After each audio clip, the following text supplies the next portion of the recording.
Peace and Pan-Africanism. This is Dr. Umar Ifatunde live in Atlanta, Georgia, and you're watching the Sy Ari Not Sorry show. Make sure you check my good brother out, Sy Ari Not Sorry. Peace and Pan-Africanism. Yeah. Welcome to the Sy Ari Not Sorry show. Straight in, it's Mr. Unapologetic. It's up and I'ma tell it. You get the moon and remember the sun when I forget it. I'm thugging, I'm reckless, so what if y'all regret it? Check it, because if I said it, it's love inside the message. You know I'm private, I'm vibing, in public I'm connected. A hustle, as soon as my hands touch it, I'ma sell it. They jealous, we getting money, so now the banks is cool with him.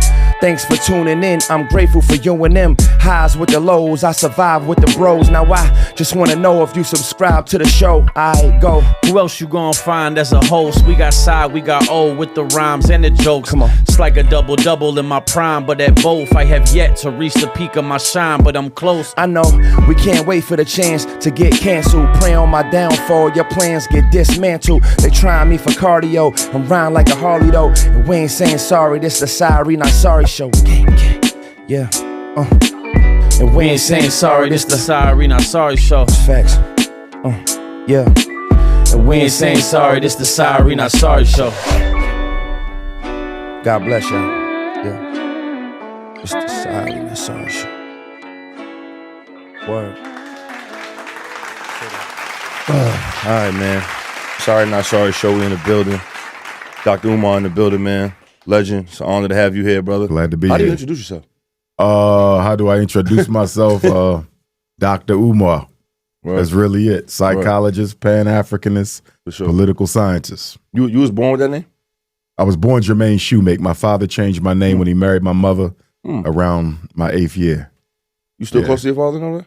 I'm close to my mom. Me and my dad okay. Yeah. But we don't see eye to eye politically though. We different. He's not a Pan-Africanist. Oh, okay. So yeah. How does that work on like a regular just relationship? If y'all don't- We don't discuss it. You know what I mean? We don't Okay. discuss it because you know who I am is who I am. I've been this way my whole life, so it's not nothing new. Right. You know, I've been about this since elementary school, 4th grade, Black History class. Word? So, yeah. So Man. So that started early with you. started very early. The elementary school I attended in North Philly, they had a Black History class. And that was my introduction to Black consciousness. That was my introduction to public speaking. And I never left. The Garvey building was a few blocks away. Right. So my neighborhood was basically set up for me to fulfill my destiny, really. Right. Yeah. Then you hear a lot of. I want to talk about Philly a little bit because I've had nothing but good experiences there. A lot of the people that I touch bases with show me a lot of love. From Gilly, Okay. Wallows posted me before without me meeting them, just showing love. Powerful. Gilly's, I shot a video out there with Freeway. Okay. He embraced us with open arms. Okay. Took us around, shot a video with me, just communicated with me well. Strong. Gilly pulled up by himself Powerful. to just give me love out there. Bought me a Philly from, what was it, Ishkabille? What was his name? It's Yeah, good. yeah, nah, but you hear a lot of the violence that's going on there. But I didn't. Not saying this. It's not saying this sweet and it's not happening. But I got a lot of love felt there. What's some of the misconceptions you feel like about Philly? Well, I think coming from an African-centered perspective, spiritually, we say that the positive and negative occupy the same space and time. So wherever there's good, there's bad. Wherever there's bad, there's good, because that's the universal balance, right? So both things are true. Right. Violence is out of control in Philly. Yeah. But there's also a lot of love there too. Right. You know, and the same would be true of almost any place. You know, I spent a lot of time in Chicago, just came from Brooklyn. Right. It's the same reality. Right. It's all about who you around, the energy that you bring. Yeah. But good and bad, positive and negative, they coexist everywhere. No, As far as Philly goes, you know, as far as the violence piece, you know, Philly leads the country in gentrification right now. So the whole Black push-out movement is extremely intense. Right. And it's fueling the violence because what happens is, and this is almost true anywhere, Right. what happens is if we belong to two separate gangs, Right. but we 20 blocks apart, Right. we don't run into each other unless we got to. Right. But with the gentrification, they're buying up all the property which is pushing us closer together. Oh. So before we was 20 blocks apart, now we 2 blocks apart. And so if you look at it, since the rise of gentrification, that started really with President George W. Bush. Okay. Year 2000, he kind of decided that they was going to take back the inner cities, right? If you look at it, the violence intensified since then because you're forcing groups who don't like each other to coexist in the same space and time because you buying up all the property that they can no longer afford to live in, which is pushing them to live closer together. That's a big reason. Do you think that's some more the strategic ways for the powers that be to make us destroy each other more, or was it more solely based off of financial and like getting the inner city back? It's both, because I would argue that racism and capitalism work together. Right? Racism is the father, capitalism is the mother. So if I have to do something to destabilize you, I'm going to make sure I get paid by doing it. If you look at every problem we have, there's a serious financial benefit to it. Take special education, right? The systemic and legalized miseducation of black children. But it's a $1 billion industry. Mass incarceration. I'm destroying the black family. It's $1 billion industry. Right. You can't show me any aspect of racism that doesn't have a serious financial benefit to it. So racism and capitalism, they cooperate. Wherever you see one, you always see the other. In other words, I can't think of a single problem we've ever been through that wasn't exploited for personal gain. Look at slavery itself. We need them to work, but we're going to get paid as well. You see what I'm saying? Right. So whether there's racism, there's capitalism. The problem though, and this is where we, who are Pan-African nationalists, we take issue with the Pan-African socialists, because the difference between the nationalists and the socialists is the socialists will say capitalism invented racism. If we crush capitalism, racism disappears. Does it? We say nonsense, because you can go to any communist country in the world and they hate black folks just as much as the capitalists, right? I was in China, just as racist as they Europe. Can't stand you niggas understand? out there. And they completely communist, right? Yeah, communist. So what 100%. we say is racism invented capitalism. Racism created the economic system. The economic system did not create racism. In other words, you can change American capitalism to American communism tomorrow and you will still have white supremacy. Right. You see? So racism and capitalism, they cooperate, but you got to destroy the racism in order to get rid of the capitalism. You can't get rid of the branches unless you extinguish the root. No, that's a fact. The root is the racism. No, I completely agree. And what I can relate to that is people always ask me about, I got homies that go play basketball in China, but they go to the part where it's more like where the tourists go. I went to where it was a communist, like I went to Beijing. Okay, I had a terrible experience. Yeah. Right? Not terrible, but just the way that people was treating me. Not that I didn't get disrespected or touched, but it was just the way, the lack of customer service. No, like the drivers didn't care about asking them, yo, can you turn on the heat? Yeah. They was like, no, the ride's right here. They were telling me no to things when I'd never seen no shit like that. Yeah, and it's places you can't go if you black too.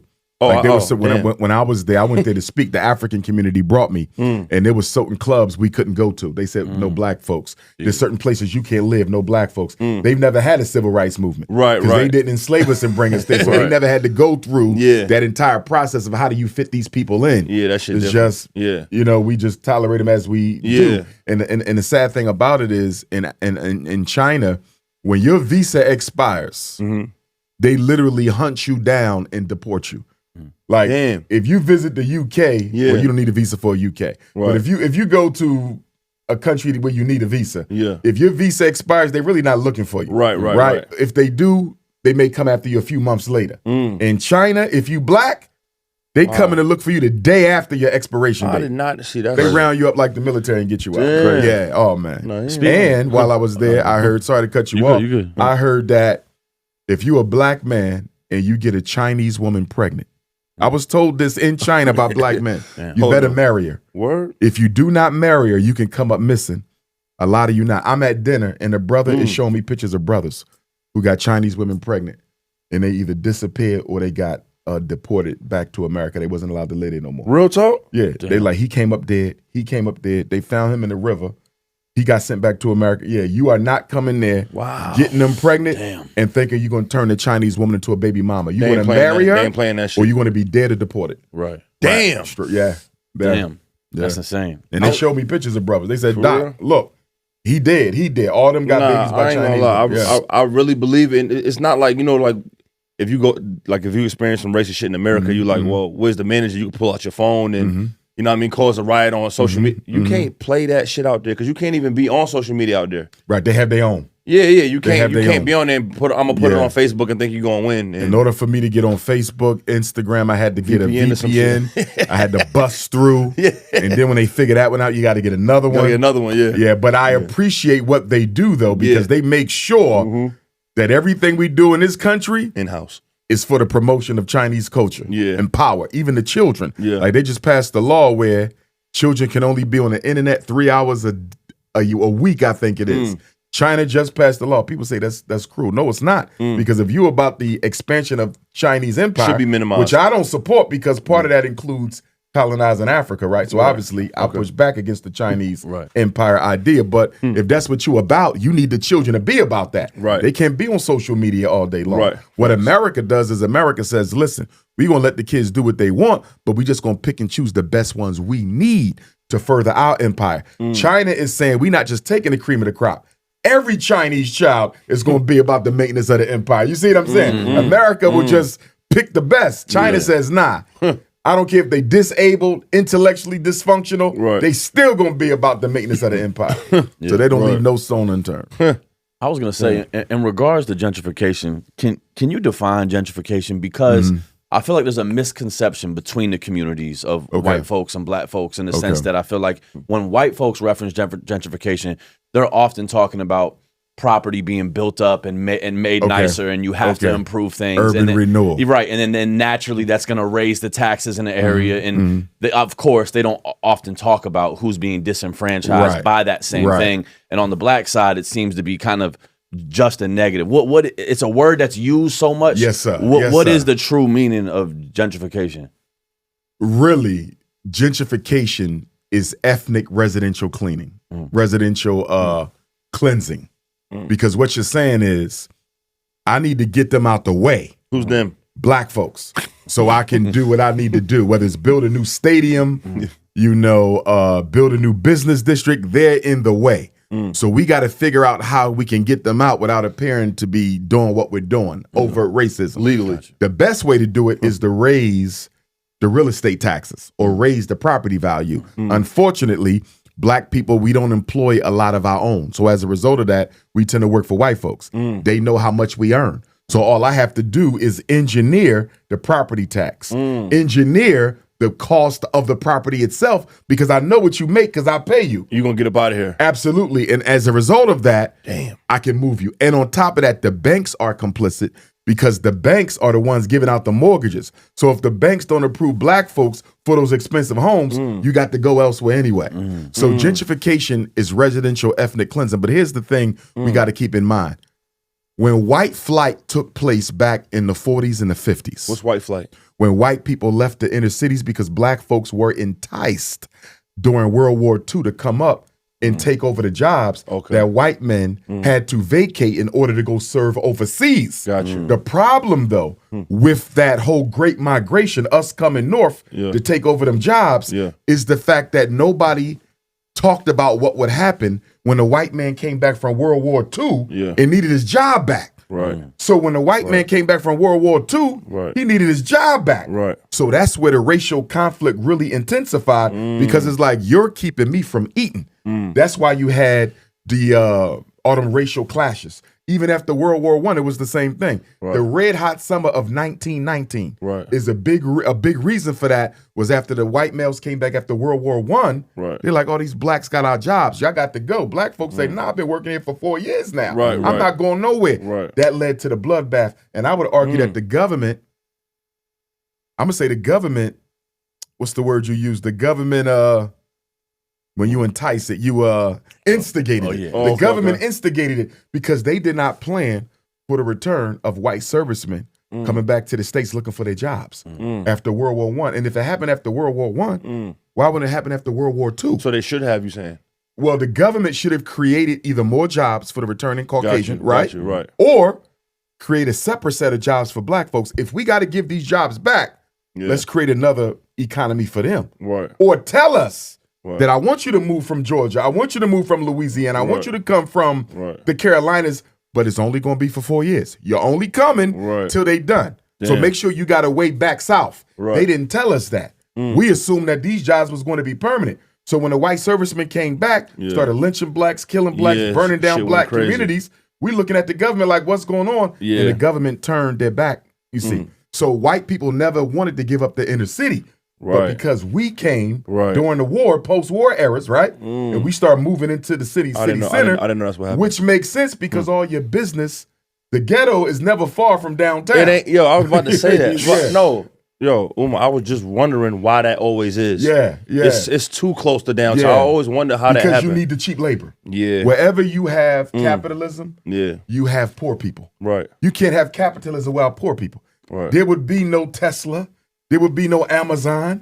There would be no Apple. There would be no Ford. There would be no Mercedes without poor people.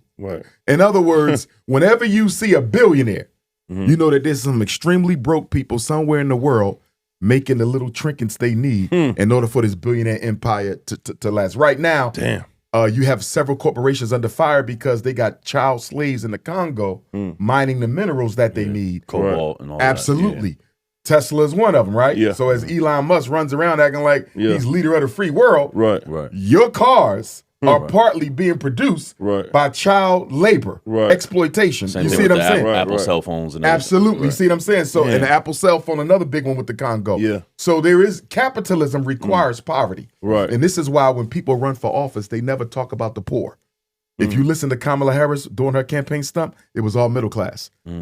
Donald Trump, middle class. Barack Obama, middle class. Joe Biden, middle class. When is the last time you heard a presidential candidate or gubernatorial talk about the poor?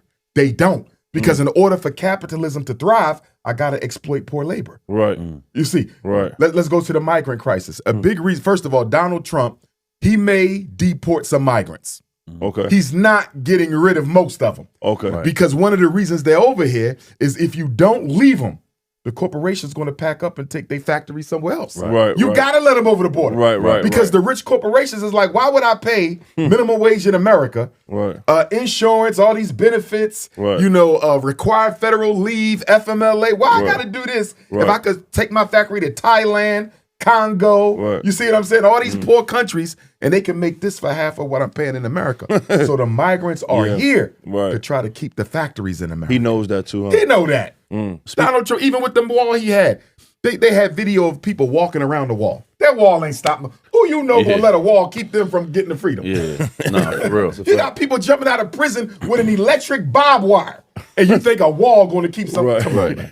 Speaking of like the presidents and the campaign and everything, why do you think Kamala lost? Do you think it was as simple as like America wasn't ready for a black woman to be president and they wasn't having that shit, or do you think maybe the political left maybe kind of undermined their own campaign and approach as to what was really going to hit home with, you know, the target demographic that they were trying to reach in the first place?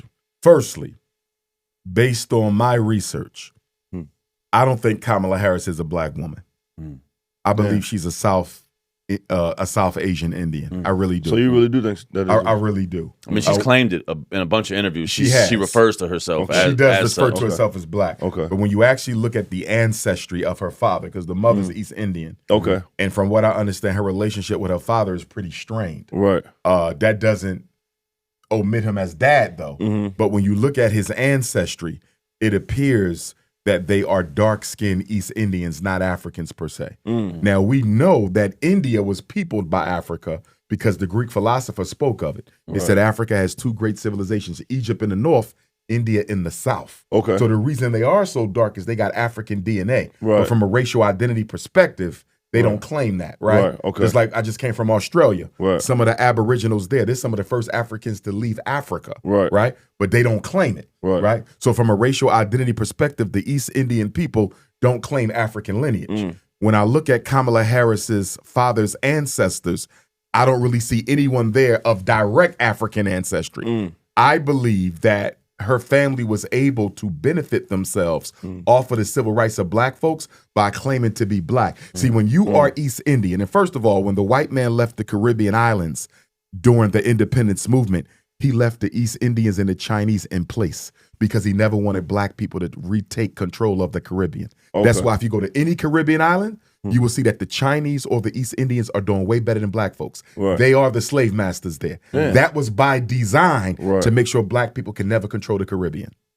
So when Kamala Harris's people immigrated to the States, because they were quote unquote Jamaican, which is a nationality, not a race. When you put Jamaican on paper, everybody thinks black. Nobody's thinking Chinese or East Indian. Yeah, so man. they were able to use black identity to further their agenda in this country, which helps explain why she ended up at Howard University, right? And of course, this is my speculation, but when you look at the history of how East Indians and others have assimilated into American society, it's often through the use of their nationality of origin. I'm Jamaican, I'm Bayesian. Nobody's thinking that anything other than a black person showing up. So it explains how she ended up at Howard University. She could have even got a scholarship for being quote unquote black because they assume Jamaican is black. And you think people discovering that she wasn't is a big reason why she lost? No. Is that what you was concluding to? Well, let me go to that. Okay. And coming back to his question. The reason Kamala Harris's race became a big deal in this last election because she didn't lead with any policy. In other words, nobody cared about Donald Trump's race because we know he's white. Right. He didn't use race as his thing. And we knew his platform too from him being in office before. Nobody knew what Kamala Harris was standing for. And if you're black, you're like, okay, what are you going to do for us? Right. And she's saying, well, I'm black. And then the black bourgeoisie came out, the Steve Harveys, the D.L. Hugleys, the Ricky Smileys. They came out and said, vote for her because she's black. So because this is the only thing you gave us as a reason to vote for you, we got to look at it closer. So that's when the Candace Owens and the others came in and they really went in on her ancestry and exposed that she probably really is an African, right? If she would have led with policy, race would have never mattered. If she would have said, I'm going to do something about miseducation, I'm going to do something about mass incarceration, I'm going to do something about gentrification, I'm going to do something about police genocide, I'm going to do something about economic apartheid, race would have never mattered because you're delivering tangibles. But you ain't got no tangibles. You just keep saying vote because I'm black. She just kind of too much identity politics. She tried to use the Barack Obama strategy. Problem with the Barack Obama strategy, that was 16 years ago. The people voting now were children. And they've learned from their parents' era that in not asking Obama to do anything, it set black people back. So they thinking that black people still in the same mindset they were when we voted for Obama. Nah, the children are adults now, and they see that Obama thing didn't benefit us. So you got to bring something to my table. Kamala Harris didn't bring anything to the table, and that's why she lost out. But with that being said, though, she still ran away with the majority of the black vote. The problem is there was a lot of black people didn't vote at all, like myself, because we didn't have a reason. Donald Trump didn't speak to us. So you didn't vote? Nah, I only vote when I have a reason to. And I take issue with black people who say we have to vote just because our ancestors struggled for it. No, we don't. Voting is a strategy. It is an option, okay? And we should use it when we have a reason to. But to just go and vote when I can't expect anything from the candidate is insanity. But it benefits the black bourgeoisie because you can only remain a gatekeeper for the white power structure if you can deliver the black vote on election day. If you can't deliver the black vote to the Democratic Party on election day, you're useless. So when you look at the NAACP, you look at the Urban League, you look at your black mega churches, when the next election come around, a lot of them will be replaced with new faces. There will be a new black bourgeoisie in 4 years because this black bourgeoisie helped them lose the White House. Because they lost. You see what I'm saying? You're only as good as you can get the black vote out. And because there's never any tangibles on the table for black folks, we have to use ancestral shaming is what I call it. I'm going to shame you with your ancestors and say you no good as a black man because you didn't vote. You're selling your people out. No, selling my people out is spending $66 million on Christmas gifts when we ain't got a damn hospital. Selling my people out is spending $30 billion on fake hair when we ain't got no schools for our children. Selling my people out is spending $4 billion on liquor and alcohol, and we got all these unemployed black males running around here. You see what I'm saying? That's selling my people out. Not voting for candidates who don't represent you ain't got nothing to do with that. But a lot of us are so politically uneducated, and we also afraid to go against the grain of the dominant mindset of the black community, which says vote or else. Or else what? Right. Because we've been voting, but you still got Breonna Taylor, you still got Trayvon Martin, you still got Philando Castile, you still got Amir Poole, still got Sonia Bland, Sonia Massey, and the list goes on. Yeah. What exactly am I getting for my vote? Because a vote should be transactional. I give, I get. Right. It's transactional for everybody, but black folks, we give, we don't get. And the young people are saying, I'm tired of that. What have you done for me lately? Yeah. No, great fucking answer. But another point I wanted to go to his question. So number one, she led with race, not policy. That hurt her. Right. Number two, I think over the last 16 years, the Democratic Party has branded itself unintentionally as the party of misfits. And what I mean by that, any I agree. non-traditional agenda, they signing it. Yeah. If it's LGBT, they signing it. If it's transgender, they signing it. If it's feminism, they signing it. If it's letting men play in a girl sport because he identifies as a woman, that's unfair. Yeah. How you gonna let a biological man wrestle a woman and win the championship?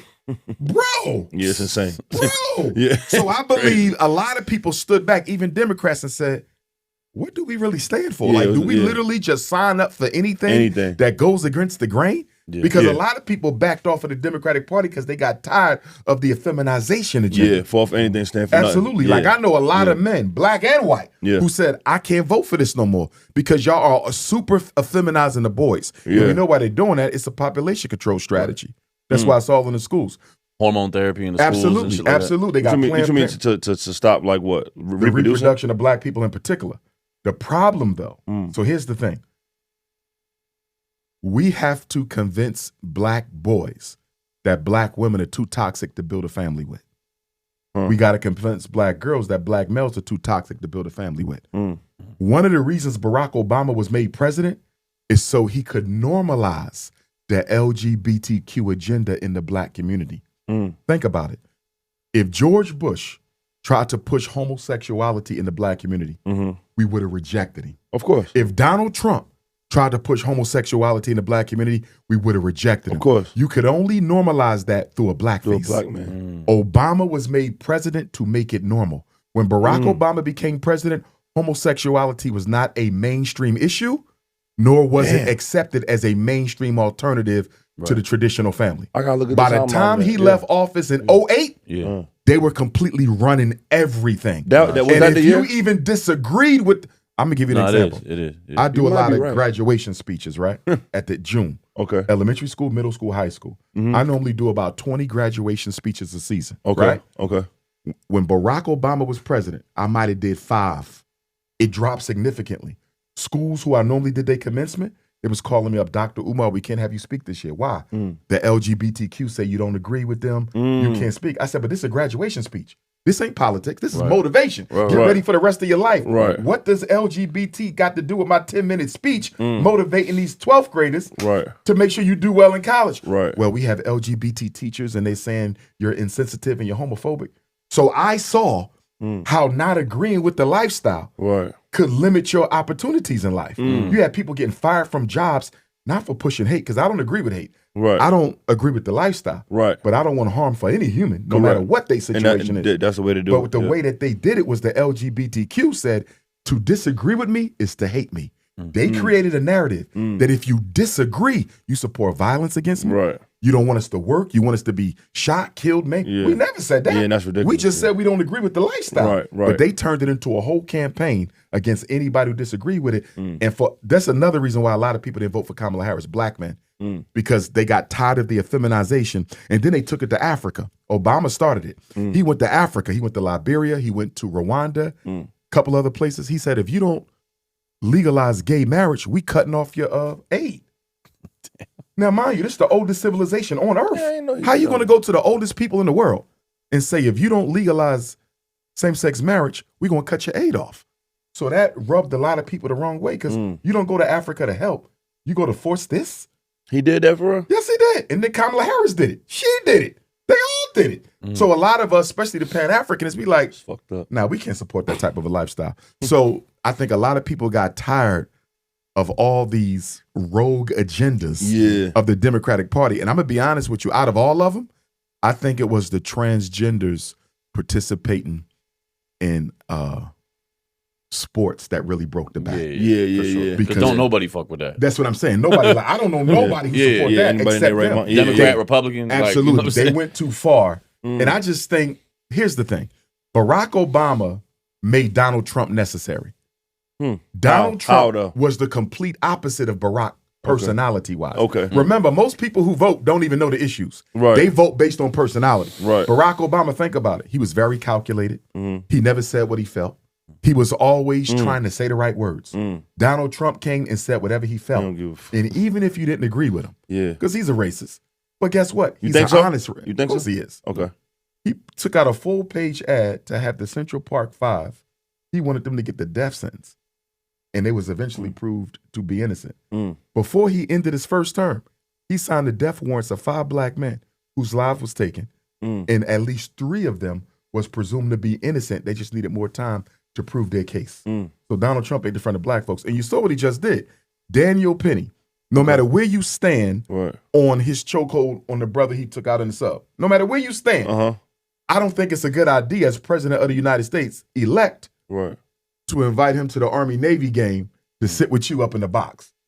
Because for those of us who feel that that was a preventable murder, right, such as myself, why would you take the murderer and bring him to the Army-Navy game? You just spit in the face of every black person who voted for you. So Donald Trump is without question a racist. He definitely weaponizes that radical side of whites that and he's going to go down in history, though, because he's a billionaire who was able to galvanize the poor white vote. You don't get too many presidents in history that rich, that wealthy, who can galvanize and energize the poor white vote. And to your point, he used racism, or at least the energy behind it, to galvanize the poor white vote. Because for the poor Caucasian in America, if you're in Appalachia and you're poor, the only privilege you have in this country is knowing that you still get the first option over a black person. It's all they have. And they felt that the Democratic Party took that from them. If you rob poor white America of their white supremacy card, they will turn on you. And they felt that the Democrats did that. The Democrats didn't do it, right? It was just the image. But nonetheless, they felt it. When they saw Barack Obama, they said they're going to take power and give it to the black man. Barack Obama was nothing but a puppet, but they didn't know that. You see what I'm saying? So they tolerated his 8 years and said, y'all got to give us something for putting up with this. That's another reason why. I believe Kamala was too soon. Think about it now. You only had Biden for 4, you had Trump for 4. 8 years from the end of Obama to Kamala, in my opinion, that is too soon because you haven't done enough to serve poor white folks. Remember something. This government knows that it walks a very thin line between democracy and revolution. Poor white people are not afraid of the U.S. government. Let's understand something. The U.S. military is no more than 500,000 people. No more than 500,000. It may be smaller than that. I'm talking Army, Navy, Marine Corps. 500,000 tops. Don't get me wrong. They got the best weapons in the world. But let me ask you a question. You got what, 350 million Americans? Maybe a little more than that. Most of them own more than one firearm. They don't have the weapons that the military have, but they have more weapons than the military have. Imagine if the military had to put down a domestic rebellion. Could they beat Americans on their own soil when you got to realize most Americans own more than one firearm? Think about that. They can arm their whole neighborhood. If your military is only 500,000, can 500,000 beat 300 million? You saying no? Do you see them? It's going to be hard. It's going to be hard. You have to drop a bomb. You have to drop a bomb, and they can't do that. They cannot do that. You understand? So America knows that if we don't keep poor white people comfortable, they will take this country over, because democracy only works if you can convince people that they have the power. The minute poor white America wakes up and said, you know what? This whole thing is a scam. We don't control nothing. Democracy is a scam. The minute they come to that realization, this country ends. You saying democracy is a scam? Oh, it is a scam. Democracy was invented to make the poor man think he can control what the rich do. If voting could change anything, voting would be illegal. The reason America loves going around the world talking about I'm going to make the world safe for democracy. Right. No. I'm going to make the world safe for mind control through democracy. In other words, what is the one thing America spends more money on than the military? Media and propaganda.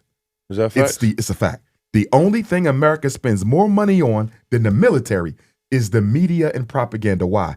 If I can control how you think, I never have to worry about fighting you. Right. That's why there's so much that goes into being an American. How you know they're spending their money on that though? Because you got to look at the spending. You look at what America spends to promote its messages. From Hollywood what to you're television. Seeing, what you're seeing from the movies to the commercials to ads. Yes. Madison's like all that. Because you do know there's a congressional committee that is assigned to Hollywood. Okay. And they review movies. Right. And if they feel that an American movie is too anti-American, they will pull it. Yeah. The government will stop a movie from coming out. They will also pay you to put content in the movie that's favorable to their agenda. That's why it's no coincidence that during the Gulf War, you saw more anti-Arab movies, right? Russia, you're going to see more anti-Russia movies because they got to make sure that the population supports the foreign agenda. Gotcha. You need the people behind you. You see what I'm saying? Right. So the movies always mirror what you're going through. Right. All the Sylvester Stallone movies, the Rambos, Russia and China. That's because of the Cold War. Right. You see what I'm saying? So we got to make sure we manipulating the consciousness to make sure that the people are feeling the same way the government do. Now, we know y'all not fighting over patriotism. Y'all fighting over gas, oil, money, land. Right. We know that this is really about economics. It ain't about patriotism. Right. But that's the illusion of inclusion. Damn, bro. that was. I wanted to touch on something because we passed it a little bit. I'm asking you this from black man to black man. And short answer, then I'm asking you the real answer. Is gentrification good or bad to you, though? In your opinion? Gentrification is bad, and I'm going to tell you why. Okay. Real estate is called real estate because it comes in a limited supply. Right. You can't add land to the world. Okay. Think about it. You can't add land. Can't. It's a non-renewable resource. Yeah, it is what it is. Yeah. So if you keep pushing black people out, here's the question nobody's asking. As you gentrify Atlanta, where's the new black community? As you gentrify Philly, where's the new black community? Yeah, as you gentrify Boston, and as you gentrify Miami, where's the new black community? Going? If you notice, there's really no alternative community. You know why? Because so many of us are going to the cemetery and to the penitentiary. So you're saying it's bad? Oh, we're in the midst of a genocide. But a genocide. I'm gonna be honest, because I'm from the Bronx. I was born in the hood, right? My parents is from the projects in Harlem, right? Got you. And this is me being transparent. I love my people. I love going to the hood to eat. I love going to the hood to help kids. I love feeding homeless off camera. I love doing all this dope shit for niggas. Right. Don't get me wrong. I bought my house in the area where I live now, and I'm in the suburbs, right? Okay. It used to be like a lot of blacks and Mexicans in this area where I live now on the north side of Atlanta, right? Okay. They gentrified. They built the stadium called the Battery. It's where the Brave Stadium is, which in turn rose taxes. Okay. And a lot of the areas that was kind of like where the niggas and the Mexicans was, or let me say Hispanics and maybe some other ones there, they cleaned that shit out, and that was houses. My ass, I went and bought my house there. I love this area because I was raised up in it a little bit after I left New York. Okay. But I ain't gonna lie. As a nigga from the hood, but living in the suburbs. My bad. You don't say that. You don't say that. No, matter of fact. No, we'll talk about that too. I want to ask you about why on that in a minute. Yes, sir. But me living there now, I ain't gonna lie. Like it's a lot of white people around. I deal with some issues being one of the only blacks over there. But I do feel a little bit better knowing that my car is not getting broken into by some of the dudes that I was brought up, raised around. You know what I'm saying? I know it's a lot less crime. And as a black dude in a more suburban area now, I kind of do appreciate living around, not saying more whites. I'm just saying in a safer area. And that is a little bit where I feel like it's more beneficial, which I don't like that it happens, but there is pros and cons to everything. Do you believe that though? Like, do you live in a full black neighborhood right now where it's nothing but blacks? I live in a full black neighborhood. Here's the thing. Is it the hood though? It's the hood. Why? Here's the thing. Because I'm safer amongst my own people, especially being a political activist. I take my chances with the drug dealers and the bullets than I would in a white suburb. Absolutely being who I am. Because there's very few other political activists who are as unapologetic as I am, so I get more attention than I should. For example, if we go back to the 60s, right? You have Malcolm. You had King. You had Mega. You had Huey Newton. You had George Jackson. You had Fred Hampton. You had SNCC. You had CORE. You had the Nation of Islam. You had the Freedom Riders. You had the sit-ins. So J. Edgar Hoover and the FBI had about 15 legitimate black organizations they had to monitor. There wasn't one person who got all the attention, right? Now, in Garvey's day, Garvey got more attention because he had Du Bois, but Du Bois wasn't really a militant. Even though he was a Pan-Africanist, he was just the NAACP's magazine's editor, right? So not really a revolutionist, right? You had a few other ones, but Garvey kind of captured most of the attention because of what he was doing. He had the largest organization of all time, right? So with me, I don't have a Huey to get some of this heat off of me. I ain't got a Fred Hampton. You got other brothers in the conscious community. But unlike H. Rap Brown, unlike a Malcolm, unlike a Hampton, unlike a George Jackson, they don't do work. They're not activists. Right. Everybody I just named was an activist. You have a whole bunch of YouTubians, right? Right. They give you content. But are they in the streets fighting against homelessness? Are they in the streets fighting against police brutality? You see what I'm saying? Right. Like, so I think I get too much attention. I wish I had more brothers in the streets because it would allow me to move a little more freely. Right. You know what I'm saying? But I don't have that. So with that being said, I feel much safer amongst my own people. And you always gonna do that. You never gonna go get a crib somewhere, because I'm not saying you aiming to get around whites. That wasn't my goal. My goal was just to get. I've lived in a mixed community before. Okay. So you prefer that? You like? I prefer the hood. I'm safer in the hood. Word? Because God forbid if something kick off, them brothers on the corner are going to be the ones to fight for Dr. Umar. They'll fight with Dr. Umar. That's why I don't demonize the brothers on the corner. Because at the end of the day, they're political prisoners too. They're there because of a lack of opportunity. I went to school with them guys. Right. I'm where I am. I got the 6 degrees because my father was in my house. And because my father was in my house, the school dealt with me differently. I was given opportunities they would never got. Some of them were way more intelligent than I was, but their father wasn't there. And so they was treated like throwaway children. You see what I'm saying? So me, as opposed to many in the black bourgeoisie, right? Right. And I'm not in the black bourgeoisie. I just happen to have the credentials the black bourgeoisie, bro? The black bourgeoisie are economically and academically elite Negroes who share the same attitudes towards the black oppressed that mainstream white America has. Damn. They see them as leeches, useless eaters. They have no respect for them, no loyalty to them. They'll use them for a vote and throw them right back. They are as interested in getting rid of black folks as the most bigoted white person is. The black bourgeoisie is the second greatest enemy to black America, because without the black bourgeoisie, the white power structure could not do to us what they're doing to us. The black bourgeoisie makes the racism more palatable to us. They help us digest the oppression more. This is why you got NFL, NBA, gangster rap, the comedy, because you need these stepping fetchers around to make black people comfortable enough to tolerate the oppression so they never push back against it. Hold on. The job of the black bourgeoisie is to put you to social sleep so you never wake up to a revolution. I got you. And I'm not asking you to clickbait name people. No problem. And I want to understand who, if you was to say who was the main 5 black bourgeoisies, as you're saying, who are you describing? And when I say them, I'm trying to get an example. Yes, sir. When I say them, I don't say them to disrespect. I got you. Yeah. I say it because it's factual. Okay. Right now, give it to me. I believe the 5 major gatekeepers, black bourgeoisies, for white America against black America. The 5 people who I believe help them control their Negro problem. Making me nervous. Right? Reverend Al Sharpton, hands down. I kind of believe, I'll give you that. That don't mean he ain't done some good things. Okay. Ben Crump. Attorney Crump. I'll do some research on him. Who's he an attorney for? For people that don't know. Most of those families who lost someone to police violence. Okay. Okay. He always on the mic. He always on the mic on camera. Okay, I got you. Dark skin dude. Yes. Okay. He's done some good things. Okay. Who else would I put in the black bourgeoisie? Who's a popular black politician? Who's somebody in office black people really like? I'm gonna give you a group. Okay. Those are 2 individuals. Okay. I'm gonna give you a group. Okay. The Congressional Black Caucus. This is every black congressperson in DC. Okay. Right? It's about 60 of them.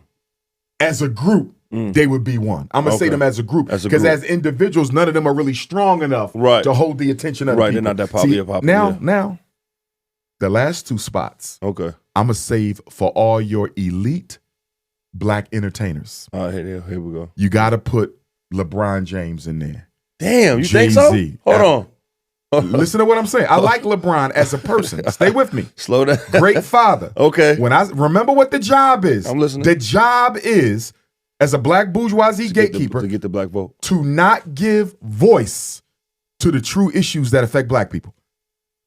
So here's the question. If someone says, I don't think LeBron James qualifies as a member of your black bourgeoisie, what has LeBron James given voice to that is relevant for black people in America? He's had some good moments.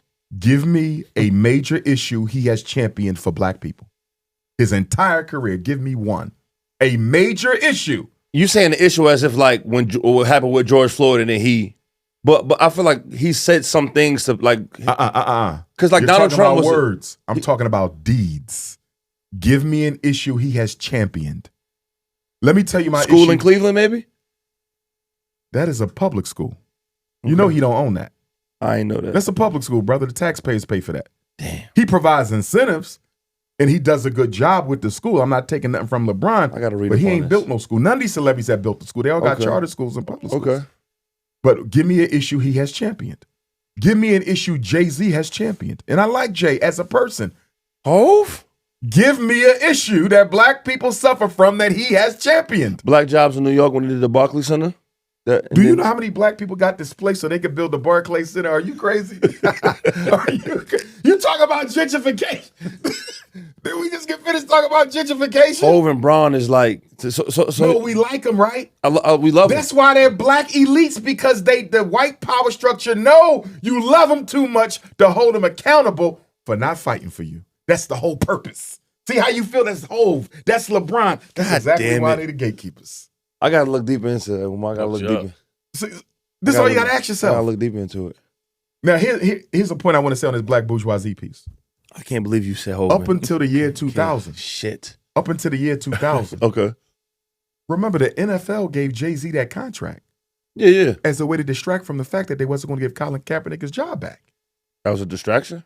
Yes. Well, he been putting nothing but black entertainers on the stage at the Super Bowl. That ain't the point. That ain't Colin good? Kaepernick lost his career because he protested police brutality by taking a knee, and he never got his career back. Give him his job back.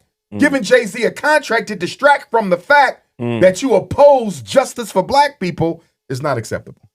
Damn. And you thought Jay-Z should have fought for Colin? Because I think should. When they was asking him about Colin, he would stray away from the question a little bit, right? Yeah. Because he's at the table now.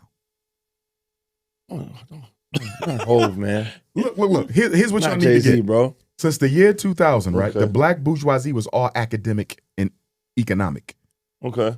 right? Okay. Now the black bourgeoisie is mostly entertainers and athletes. Why? Why did they shift from the academically elite? If you go back to Dr. King's day, the black bourgeoisie was all scholars, Okay. activists, I see what you're saying. leaders, right? Yeah. Now the black bourgeoisie is more entertainers. Steve Harvey is a member of the black You bourgeoisie. think so? Of course.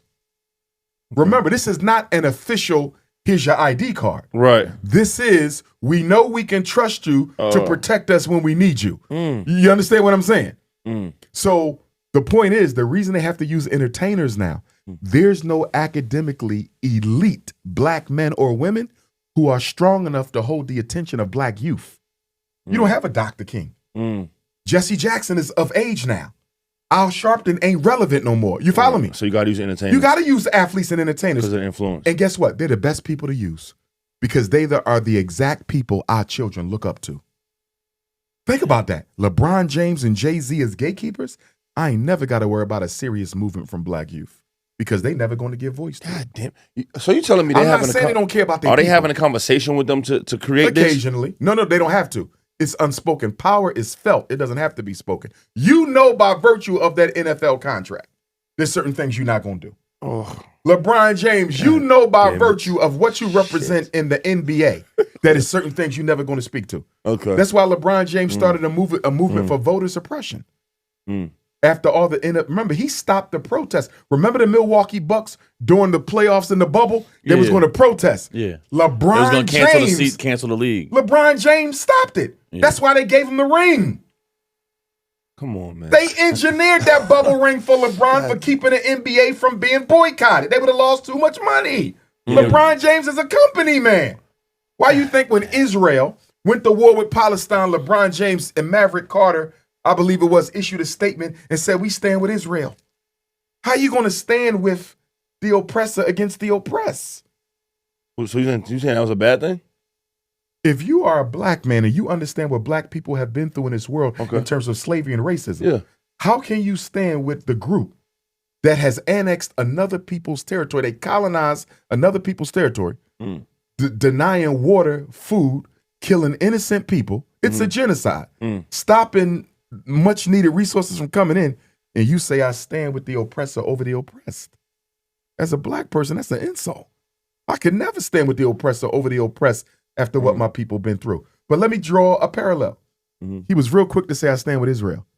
But when Jalen Walker from Akron, Ohio, LeBron James' home city, remember he got pulled over by the police.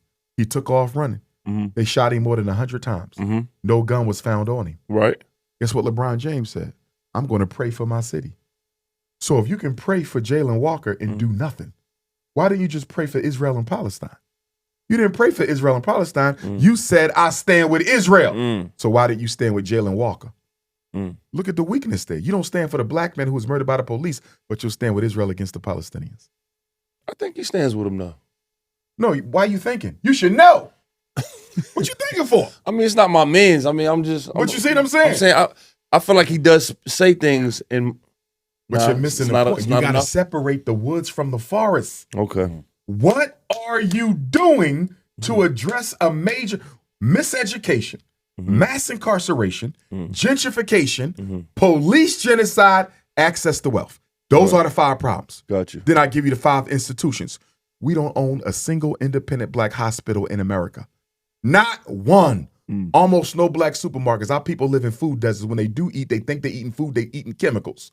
Where the supermarkets at? 2, grassroots black banks that invest in the black community. Where they at? You only got about 3 dozen black banks and they don't invest in the black community. 3. Damn. Right?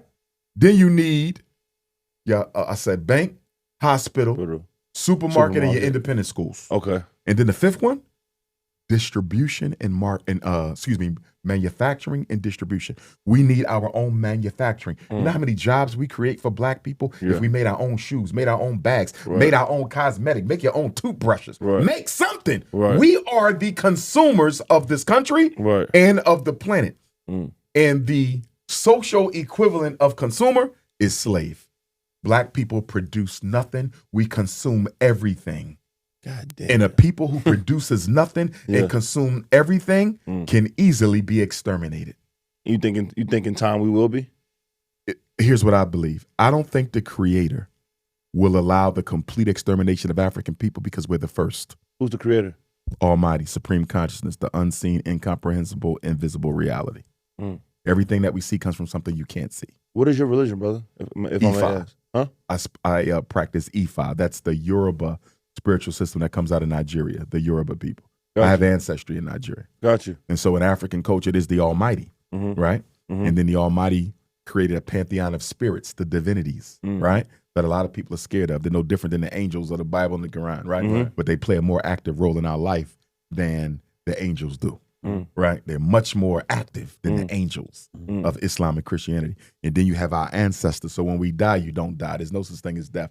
You come from God, you will always live. Okay. There's no death. Your body go back to the earth, it regenerates, you go back to spirit, right? But when you die, you now become an angel ancestor over your family. So every relative of yours, they're still a part of your existence and they have a vested interest in your success. And part of us coming to earth is to fulfill a destiny that we selected at the feet of the Almighty in heaven. Right. So your purpose of living is to find and fulfill your destiny. So I don't think God would ever allow the extermination of African people from the planet. Got you. But God will allow you to be the most degraded person on the planet, which is what we are, because we choose to stay there. we have too much intelligence, too much money, too much skill for us to still be a non-producing people. Got you. Oh, I fuck with you, bro. Before we get into this N-word thing, and I'm asking you this, a lot of in history, any black man that's this wise, this educated, this outspoken, and builds this much platform. Let's keep it a buck. I don't know a lot of people that don't know about you. If they put any eye to the phone or the computer, they're gonna know something about your shit moves. Yes, right? Sir. Do you have any consciousness about they don't like that? True. Like, let's keep it at that. And I'm not speaking this on you, bro. I'm praying and wishing that. Yes, sir. I don't want to say it like that. What I'm saying is, do you have a fear or understanding or thought of a lot of these blacks that came this outspoken and or this consistent with this much platform? Because everybody wants you on their platform. Do you ever feel like y'all might need to tone this down, or what's your thought process on being one of the blacks that's elite with the speaking of that consistently on all these platforms, and they're like, hold on, this brother's too smart, too much influence, too much platform. We need to downsize him, or they get rid of a lot of black people for doing that. Correct. One thing I left out earlier when we talked about where it began for me, I told you about Black History class, 4th and 5th grade. In the 6th grade, my father took me to my first family reunion, Baltimore. Okay. That's when I learned I was related to Frederick Douglas. Because we're walking through the back of this church, and it's all this Frederick Douglass memorabilia. Right. His Bible, his hat, his shoes. I was raised Muslim, Sunni Orthodox Islam. Okay. So we call Father Abu. So Gotcha. I said, Abu, and I'm like 11. I say, why is all this Frederick Douglass stuff here? And of course, I learned about who he was in my Black History class. My father said, because you're related to him. Now, to him, it didn't seem like it meant much. To me, it meant everything. Like, I'm learning about him in class. I'm related to this man. Right. That is what really gave me the spark. I already had it with the Black History class. Okay. But that when I found that I was related to Frederick Douglass, it was a wrap. So to be more specific, Frederick Douglass was raised by his grandma, right? Which would be my 6 times great-grandma. Okay. With his cousin, which is my 4 times great-grandfather, Stephen. Right? Frederick mentions him by name in his autobiography. Cousin Stephen is my 4 times great-grandfather. Okay. So being related to Frederick Douglass, since I was a child, I always felt that I was chosen to do it. Okay. Because why am I the only one in my family Right. who's into this the way I'm into it? Right. Nobody else. Right. You follow what I'm saying? Gotcha. And we are related to Frederick Douglass, but I'm the only one who ran with it. Okay, right? gotcha. So anyhow, Frederick Douglass said this. Frederick Douglass said, the struggle must be everything or it's nothing.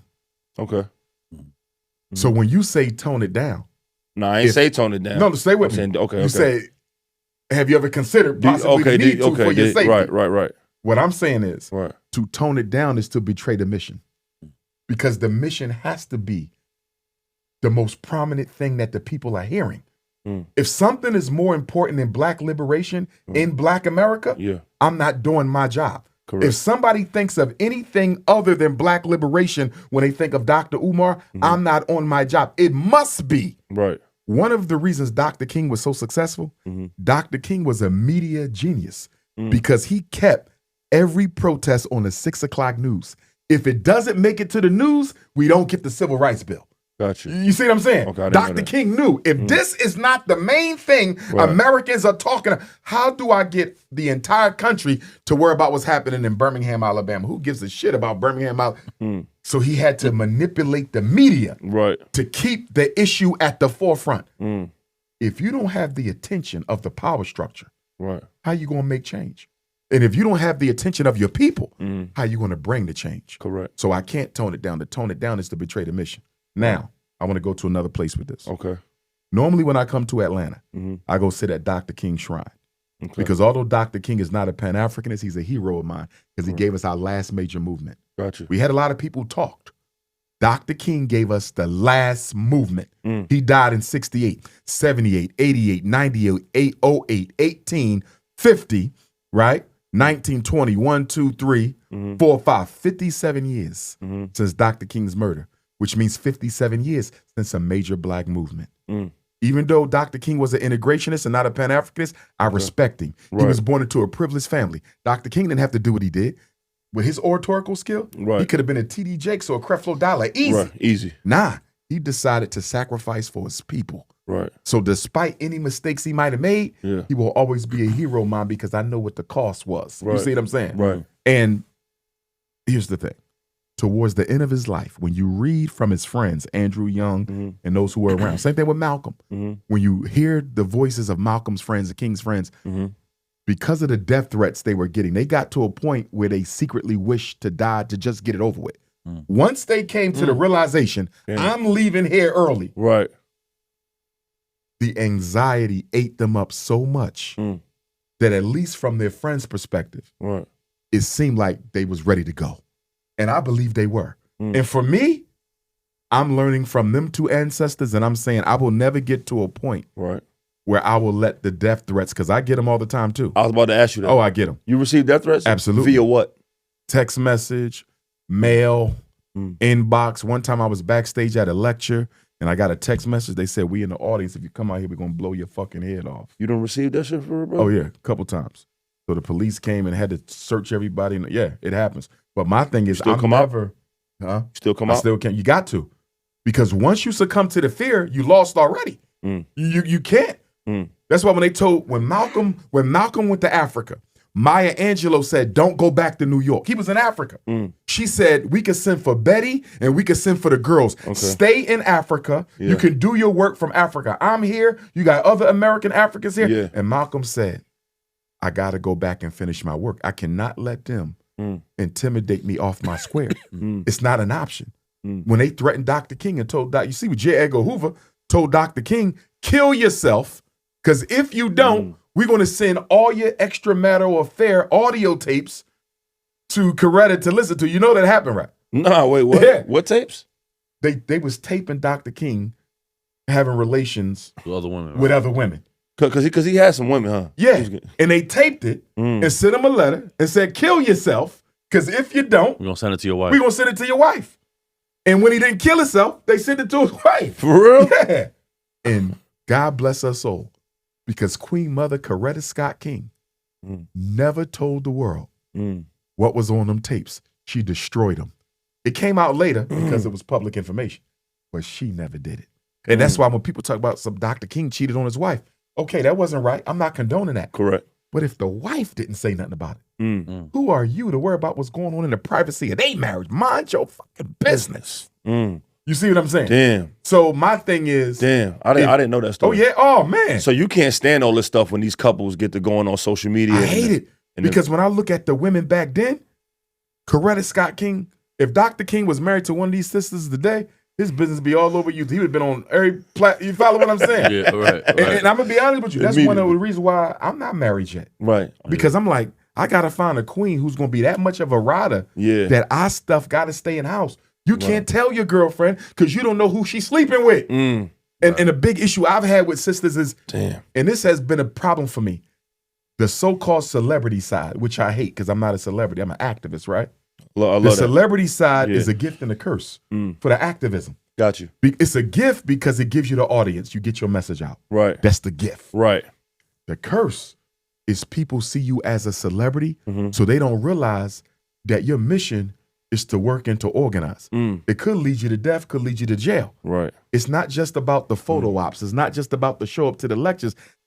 They think that's it. I'm not a rapper. I'm not a comedian. I'm not an actor. Right. My life is serious. Correct. And I think sometimes they get so caught up in the social media side of it that they forget it's all about work. So for example, when people come to me, they say, we want to help you do your work, right? Okay, we got to do this. We got to do this. We got a street campaign. They're like, damn.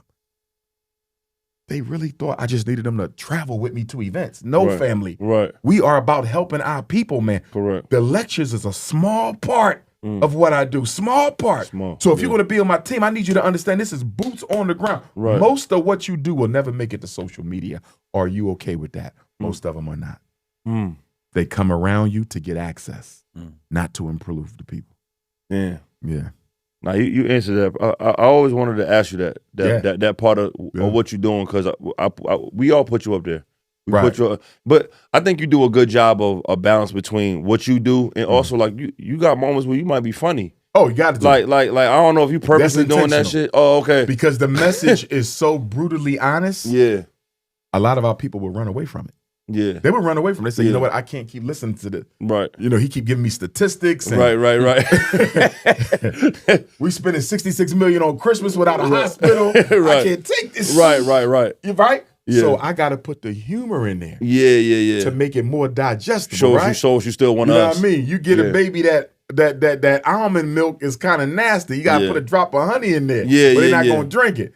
So the comedy is intentional to make a very rough message more digestible to the people. You know? Nah, it's classic, man. Yeah. But before we move all the way forward, I wanted to ask you, because I said the N-word a couple times and it hit you.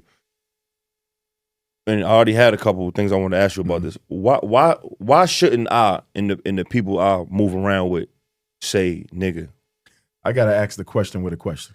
Okay. Why are we the only race in human history that has decided to hold on to, rather than discard, the most pejorative term ever used in world history to dehumanize, malign, and disrespect an entire people?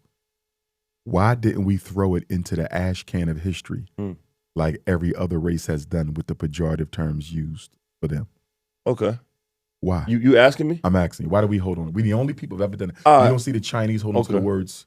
You don't see the Latinos hold on to the words. Right, they don't hold on to wet. You don't see the European Jews hold on. You understand? We're the only ones who will fight for the right to use a word that the slave master invented to dehumanize our ancestors. Now, and I know you about whatever I answer, you're gonna be skilled enough to chew me on this. But I'm just gonna I'm gonna answer this not to be right. I'm gonna answer this as I got you. The motherfucker coming outside they building saying it. I'm gonna tell you where I think it became cool and why we still continue it. And I know you're gonna cook me on this, but do your thing. Blacks, out of all those people you name, we are the most creative. We are the most make something out of nothing. And we're not saying nigger, we're saying nigga. And I'm not saying we should have did this. We did find some way to make it. Hold on. We found a way we're saying nigga, by the way. We're saying N-I-G-A, you know this. We have found a way to take it back and make it. Now, if we gonna get called this, we gonna make this cool and call this and say it on some cool shit in the culture. It's not as an insult. It's not saying, hey, slave. It's saying, my nigga, and we did take it. Okay, this is one of the most hurtful words. Let's flip it, reword it, reslang it, and then now it's ours. Let's take it from them. Don't kill me on that. I got you. But that's why we're barking it, though. So let me ask you a question. Okay, double question before the answer. We remixed it and we made it positive. Don't ask me too many questions and put me in the bowl. All right. You have children? Yeah, I got 2 kids. Have they graduated high school yet? No, one is 13, one is 6. Son, daughter. Son and daughter. When your prince and princess get to 12th grade, it's time to graduate. Cap, gown, they're about to walk across the stage. Okay. Instead of their high school calling them scholars, they're going to call them niggas. This is graduation day. You're in the audience. The next nigga getting their diploma is XYZ. The next nigga getting their diploma is XYZ. Okay. Is that acceptable to you? The time and place for everything. No. Is that acceptable to you? Well, no, but I'm not going to do everything. Wait. Hold on. No, it's not. No, it's not. Why? No, it's not even that. It's not that it's not an acceptable thing to me. It's just like, it's a time and place for everything. It's like, it's things I do it. Yeah, but it's things I do in my grandmother's house that I understand. But we talking about a word though, not what you do at your grandma's house. We talking about a word. You said we took the word. I wouldn't like it. You said we took the word and we made it positive. Okay. So why can't they call your daughter a nigga when she get her high school diploma? I'm gonna tell you why. Okay. Because no matter how many times we take that word and try to clean it up, the original stench, the original intent, the original energy, the original meaning will always be with it.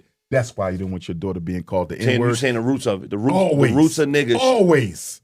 Okay. You can never separate anything from the root. That's true. And this is how you know we are not ready for psychological liberation. Forget economic liberation. Okay. Forget cultural liberation. Forget militaristic liberation. We're not even ready for psychological liberation. As long as there's black people using that word and are comfortable being referred to by that word, we still in psychological slavery 21st century slaves. So you can't stand that word. I can't stand it. You don't let nobody refer to you as that. No, sir. Do you And check none of you- us should. I'm saying you check them immediately, like, what's up, my nigga, if they do that? Yeah, like respectfully. Or do you just ignore? Because the young people still do it. So No, I you got did to it. educate. You did it. I didn't feel disrespected when you was like, yo, we got to chill with that. Right. You do a good job of communicating. Yeah, well. yeah, you got to be respectful. You know what I'm saying? You got to be Has a white dude ever called you the N-word? Nah. Directly? Nah. And if they, I'm not saying say some wild, I'm saying if that does happen, if they say it in a cool way or a racist way, what will be your response? How can a Caucasian let me react.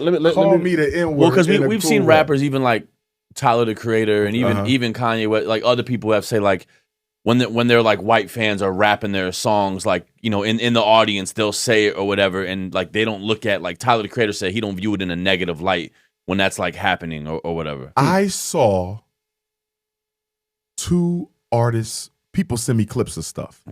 Somebody sent me a clip of DMX, who's one of my favorite artists of all time. Oh yeah, the My Niggas concert. And he was at Woodstock. Yeah, Woodstock.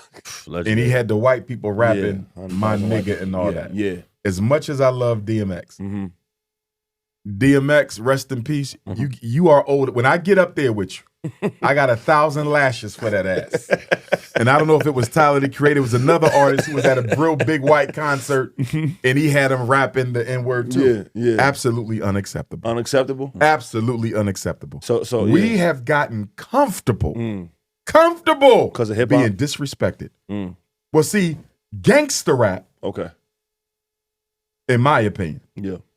is one of the worst things that ever been invented in Black America. Not hip hop, Okay. but the gangster You rap. still rock with hip hop, but not. Yes, Okay. the cancer of gangster rap, which threatens the survival of hip hop. It threatens it because gangster rap dominates the art form, at least in the mainstream world. Right? Right. Gangster rap is the minstrel show of all that is wrong. What's with gangster Black rap to you though? America. What's gangster rap to you though? Gangster rap is Because the I'm gonna ask you this in 2 promotion ways. Okay. and glamorization Okay. of death, Okay. destruction, Correct. illegal behavior, sexual promiscuity, drug selling. Okay. It's a minstrel show. Okay. Gangster rap takes everything that we do wrong, Right. glamorizes it, and popularizes it Right. for our children. But Umar, how do you draw the? I'm not disagreeing with you because I got you. there's I some of got that you. drill shit where I'm I like, got turn you. that bullshit off. That shit is demonic. How do you draw the line though? Because I'm gonna say this: you, I go to the hood still, even though I'm not living there no more. It's a lot of dudes that I grew up with that's still my homies that I know did a couple. I mean, I did some illegal shit before I Understood. evolved into the man that I am Understood. now. I don't know your history because you seem like you was educated real young, so you probably Right. like kind of didn't. I have to- kind of stayed out. You of never even sold a 3.5 or nothing like it. that. Nah. Never I've put- seen it, but I've never put it on the scale or nothing. Nah. Nah. All right, cool. No. Do you smoke? Nah. Okay, cool. I hesitate because in African culture, some of the spirits, they need tobacco Okay, to energize them. So sometimes I got to get a black and mild and blow that over the shrine. So, Okay, I got you. To go back on what I was saying was, how do you draw the line? So say like, where we from, it's people that we might be cool at that with, that brothers that did some things, That's cool. went to jail, came out, got right. That's cool. Now what I'm asking you is, what if as an artist and an MC, I'm telling the story but not glorifying? I'm just saying I've been through these things. Okay. I had to sell these things. Okay. And I am like a Wallow. Like imagine if Wallow Okay. was an MC, Okay. which they said he was before. Okay. They said he used to rap. They said it was trash or something, but they said he But rapped. from what I understand from Uh-huh. Wallow's message today, it seems to be overwhelmingly positive. Yeah, I but don't really hear a lot of I'm just saying, glorification. what if he told a story of something that was You're saying what's the difference between shedding light on your struggle and telling a story and glorifying glorifying Okay. something? See what I'm Great saying? question. I'm going to give you that answer. The job of an artist, okay? the responsibility of an artist is, to your point, yes, to project a reality, Correct. right? Mhm. To tell my story, to put the human experience into word, into song, into art, into paint, into drama, right? Reflect the human experience. That's one side of the artist. You know what the other side is? What? Not only reflection, projection. Okay. The artist is supposed to aspire us to grow from where we are Right. to where we need to be. Right. If you look at any great painter, they will give you the pain, but they will also give you the promise. Okay. My issue with gangster rap isn't that you're just telling your story. You are glorifying it, glamorizing it, and you are not pointing the young people to a better tomorrow. Okay. And we also got to deal with the fact that a lot of them glamorizing this, they never lived it. A lot of them was never gangsters in the truest sense. That's a fact. You see what I'm saying? Yeah. But my biggest issue with them isn't the reflection. Okay. I could tolerate it if there was some projection. Okay. You see what I'm saying? Right. Why are you not rapping about what we should be doing? Gotcha. It's my same criticism with our brother Tyler Perry. Let's take it to the movies. Okay. Right? Because so the rappers don't think I'm just focusing on that form of art. Thank you, because a lot of people resorted like, what about the movies? Let's go to the movie. Tyler Perry, talk right? your shit. Okay. And shout out to Tyler Perry, because I saw he just came out with a movie about the women in World War II, the first black female postal battalion. Yeah. You fuck so with he that? finally dealing with some culturally relevant content. Okay, about but time. prior to that, Medea, a million times. Yeah. All these dysfunctional black relationships, you feel me? Just nothing but trauma. Yeah. Damn. You can't give us some positive shit, Tyler? Right. You got your own studio to make this shit? Right. So he finally came out with something. So I guess he heard me, right? Because I've been begging him to do it. But my point is, same thing with Tyler Perry. Yeah. If you want to do a movie on how dysfunctional black relationships are, Right. can you give me one that shows us how it should work? You see what I'm saying? Got you. I don't mind if you reflect. Right. But what about your obligation to project a better reality? That's my issue with the gangster fuck with rap. that. So if you're going, and that's the side I feel like we missing. That's the side I we feel if like they gave us that, we can live with it. Now, do you want that specifically via music or Everything? Okay. Music, Okay. movies, the Right. books is another one. Right. Because you got the novelists, right? And I'm going to be honest, some of these ghetto novels, Yeah. they worse than the damn LPs. Okay. Gotcha. I'm like, what is this shit? This is a pornography. The kids is reading this. Right. Sex and I slept with his wife. Yeah. Okay. Maybe this was your life. Right. That's the reflection. Okay. Can you give us the projection? Right. Because when I'm looking at our children are being bombarded Right. with degenerate art. The music degenerate. The movies degenerate. Mm. The novels degenerate. God damn. Social media degenerate. Look at what we raising. Right. That's fine. I seen you advocate a lot about the black should be doing with the, but like prime example, like I only got maybe I think 3 white friends. Okay. Out of the 1,000 black and minority friends that I got. Like I started my podcast, I could have did it with whoever, right? But I called my white homie. What you think about shit like that? Like black starting? I can understand the balance. Not saying this is my man because he right here, but right. I see what you're saying. This is my brother, right? For I a didn't do it for a while. podcast, Okay. I can understand the balance, right? Okay. If you're talking about building corporate or business structure, Got you. I would be against it. Okay. Not because I have a problem with him or any other Caucasian, but when you look at the history of blacks in business, more often than not, anything we started with a non-African partner, not just white, Arab, East Indian, Jewish, you name it, Right. we tend to end up getting the short end of the stick in that business deal. Got you. I don't care if you look at Aunt Jemima's. I don't care if you go to Famous Amos Cookies. I don't care if you go to Russell Simmons' Def Jam. Right? 9 times out of 10, if you're going into business with someone of another race, because that respect and equality isn't there, sooner or later you're going to end up getting manipulated out of that situation. And if we look at it from a purely political perspective, purely politics, not personal, because there's exceptions to every rule. Got you. By and in large, white people do not share power with black people. By and in large, right? So you can never show me a community, a country, a business where black people and white people had equal power. They may have appeared to on the surface. And then later on it was discovered, no, you don't.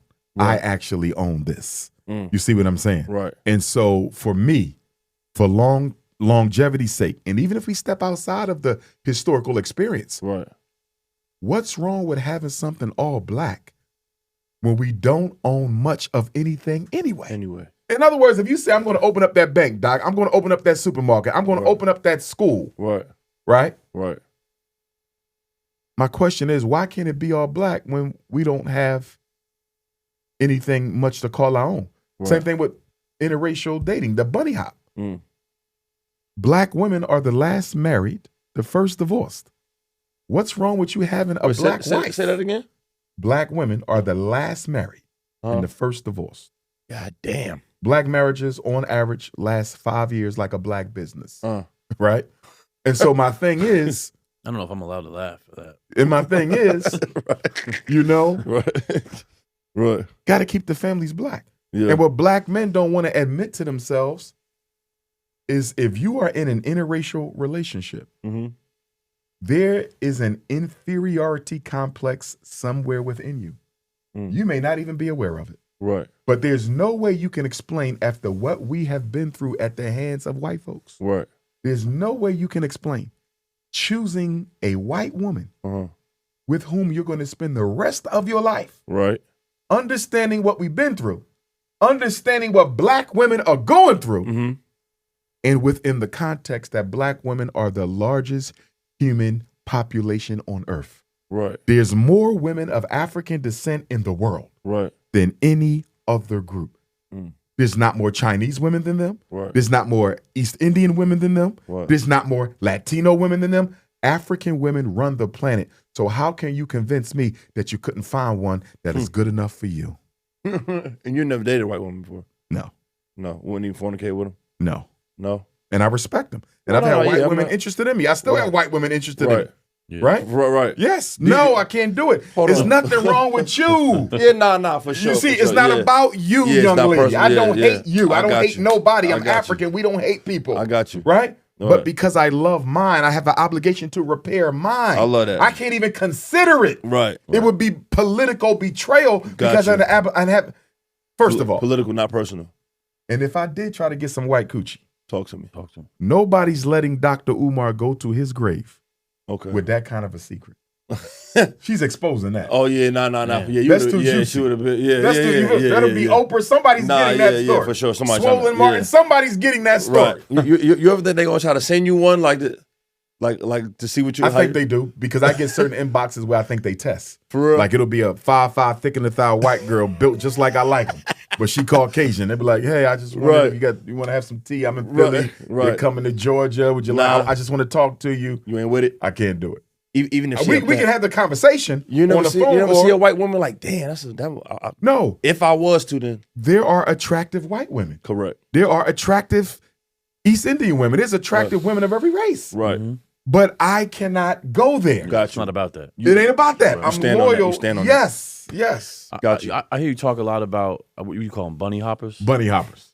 How do you feel in the other direction? And, and what are some of the the thoughts and what's the other direction? Like a white man with a black woman. Yeah, because both of my white homies date black women. Okay. What you think, bro? Talk to me. You can go ahead. I don't agree with interracial dating. I don't. In any direction. In any direction. Right. And I don't agree with any direction. Yeah. Okay. Now the brothers will accuse me of going soft on the sisters because they'll say, "Oh, he's talking about us bunny hopping," but you don't get on the sisters. What do you call it when a sister does it? Same thing. Okay, bunny. But here's the thing. Snow puppy, snow bunny. That's amazing. Well, but here's the thing. Oh, shit. Here's the thing, though. Snow bunny, snow puppy. Game. And I chose those terms because I didn't want them to be overly insulting. Got you. A bunny is not generally considered an unattractive animal. Right. You follow what I'm saying? Right. And the white women, they grabbed onto it because they all over the internet with it. Oh, I'm a snow bunny. Can I be a snow bunny? Right. They didn't ran with it, right? Nah, that's fact. They ran with it. They ran with it. That's fact. But here's the thing. I hold black women just as accountable. Mm-hmm. The reason it might not appear to be so, because number one, they don't do it as much. Mm-hmm. Black men bunny hop way more than sisters. Got you. Way more. And that's a global reality, right? Right. The other thing, many of them, and I still don't excuse it, but because of the limited options they have, meaning so many of us don't want a black woman, so many of us want a non-black woman, that when I see a sister with a non-black man, right, I'm still going to read it a riot act. Right, but a part of me feels for her because I know deep down, if a brother would have gave it a chance, she'd be with him. A sister could give you the chance. You still might not be with him. Got you. But with a sister, Right. 9 times out of 10, if a brother gave her a chance, Right. she'd be with him. Right. So again, I don't have a double standard. Right. But I'm a little bit more patient with her because I know black women are the last. Right. Got you. You understand? The last to get proposed. Now, only one out of 4 now. Okay. Only one out of. hold on. I got 2 daughters, man. 2. Right. Okay. How old? 22 and 13. Okay. Salute. So statistically, Yeah. only one of my girls supposed to get married. You see what I'm saying? Got you. So that's why with the Statistically. sisters, I'll be more patient. Got you. And that's why I'm not a big fan of all this back and forth black on black, male, female gender war. I hate it, bro. Right. I hate it because first of all, they selling homosexuality to the kids. So you mean to tell me why they trying to push our kids into these non-traditional lives? Yeah. We gonna argue and tear each other down Right. on social media? Think about it, you're a 10-year-old black kid, right? Uh-huh. The schools keep selling you gay sex all day long. Right. And then you go online and look for some examples of some healthy black relationships, and everybody fighting, everybody cheating, everybody getting divorced. Black men telling the whole world we don't care about black women. Yeah. Black women telling the whole world we don't need y'all. Y'all no good. Who does? You ain't that. When you ever see a Chinese on the internet Right. ridiculing and putting down Chinese women? Yeah, You don't see that. Yeah, it's only us. We the only ones who do that. Yeah, we that know is, bro, that is so Yeah. unmasculine, man. Any It's black only man who does that, I can't consider him a man. We can have them conversations behind closed doors, Yeah. but to tell the world Yeah. you don't want your woman when your mother is one, your Right. grandmother, your sister, your Right. aunt, your cousin, your daughter, bro. Right. And keep in mind, black women are the highest sexually trafficked group, most likely to be sexually abused. Their predators are most likely to be held accountable in court for it. So when you look at what black women go through, see, we are blinded by the fact black women out-educate and out-earn us. And because black women out-educate and out-earn us, which was a governmentally engineered strategy, by the way, to reduce black women's dependence on black men because they were sending you to jail. Damn. See how this works? We're going to destroy the black man. Damn. And if we're going to destroy the black man, we got to make sure the black woman don't need him. Because if the black woman needs the black man, she will fight for him, and we cannot afford them to be united against white So supremacy. now they smarter and they making more money than us. That was done on purpose because they think had so? to. The government did it on purpose. This was all engineered. Women ain't gonna like you for that though. They know it's true though. For real. Black women don't out-earn and out-educate you because they're smarter or more disciplined. Right. No, they're disciplined and they intelligent. But my point is, it's not. They're not leaping us because of that. They're leaping us because the government deliberately Strategically gave them opportunities because they didn't need them depending on you. If your woman depended on you, she goes as you go. So when they started miseducating, mass incarcerating us, the woman would have to fight because she needs us. Right. So we're going to make sure the black woman don't need him. So Right. when we destroy him, there's no one to fight for him. Damn, bro. I ain't heard that perspective before. Yes. I just thought women was getting their mind right and starting to. They are. Okay. But they're getting some help. Okay. See, they are. Okay. And they working hard. Got a little But boost. my point is, no matter how hard you work, Yeah. if the opportunity isn't there, you It can't ain't- benefit. It ain't from happening. It don't matter how hard you work if you Yeah. don't get the opportunity. Yeah, it don't matter. Think about how many basketball players you know who were great, should have got a look at the NBA. they like the They opportunity. never got the opportunity. Damn. Preparation means nothing without opportunity. The women are given the opportunity, the men are not, because the government don't want black women to fight for black men.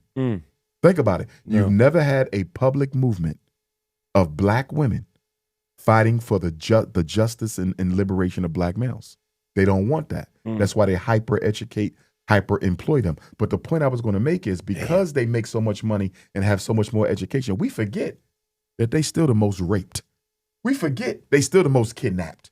We forget they're still the most sexually trafficked. Black women still catch hell, bro. And what I tell black men, don't let her nice house, her nice car, her nice job, her nice paycheck distract you from the fact that it is still hell in America to be a black woman. We need each other. We should not be fighting with each other. No. You spoke on the psychology of like a black woman dating a white man, Yes. and understanding because of maybe limited options and whatnot. Yes. Do you have like a broad opinion though on like or like a generalization of the white man in the scenario? Do you think it's simple as because maybe someone who who judged me in the past might have just said, "Oh, like you fetishize black women" or something like that. Okay. And some Caucasians do, not all. No, for sure, some do, absolutely. some do. But do you have an opinion as to white people who enter in those relationships, similar to maybe your opinion on black people that do? And this is not all. This is not a blanket No, statement. I got you. But I do believe a sizable proportion of Caucasians who date and marry black is due to the fact that because of our inferiority complex, we will treat our Caucasian partner probably better than any other partner they could ever find, particularly in their own race.